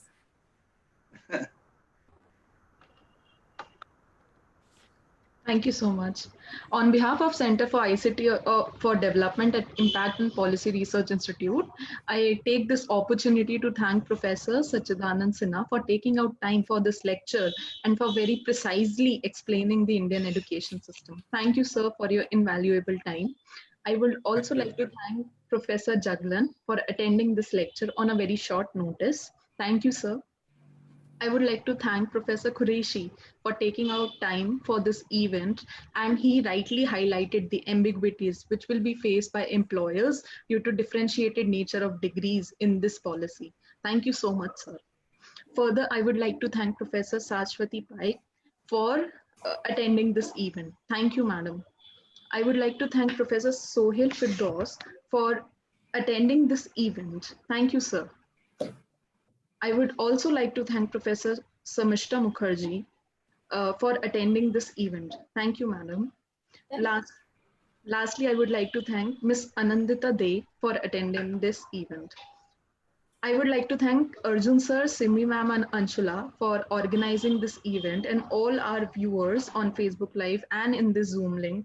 Thank you so much everyone for your attendance today. No issues. Ritika forgot Ruchika and Reena, ma'am. Thank you, Ruchika, and thank you. My apologies. I would like to thank Ruchika ma'am also for attending this event and Reena ma'am as well. Thank you so much. Thank you for inviting us here, in fact. Thank you so much, Arjun, Dr. Arjun, for inviting me. Thank you very much.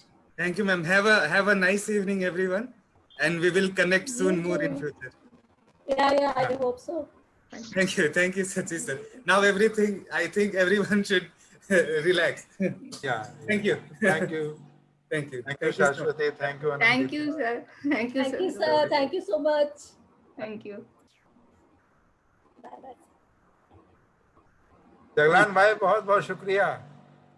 अरे भाई हम किसी तरह पकड़ लिया हमने. किसी तरह पकड़ा. बहुत अच्छा लगा भाई. It was very nice. बहुत अच्छा लगा. Thanks to Arjun. Thanks a lot. Thank you. Thank you all of you, ma'am. Such a short notice. नहीं. Thank you so much, Arjun. Thank you, organizers. IMPRI. बहुत धन्यवाद. Thank you, ma'am.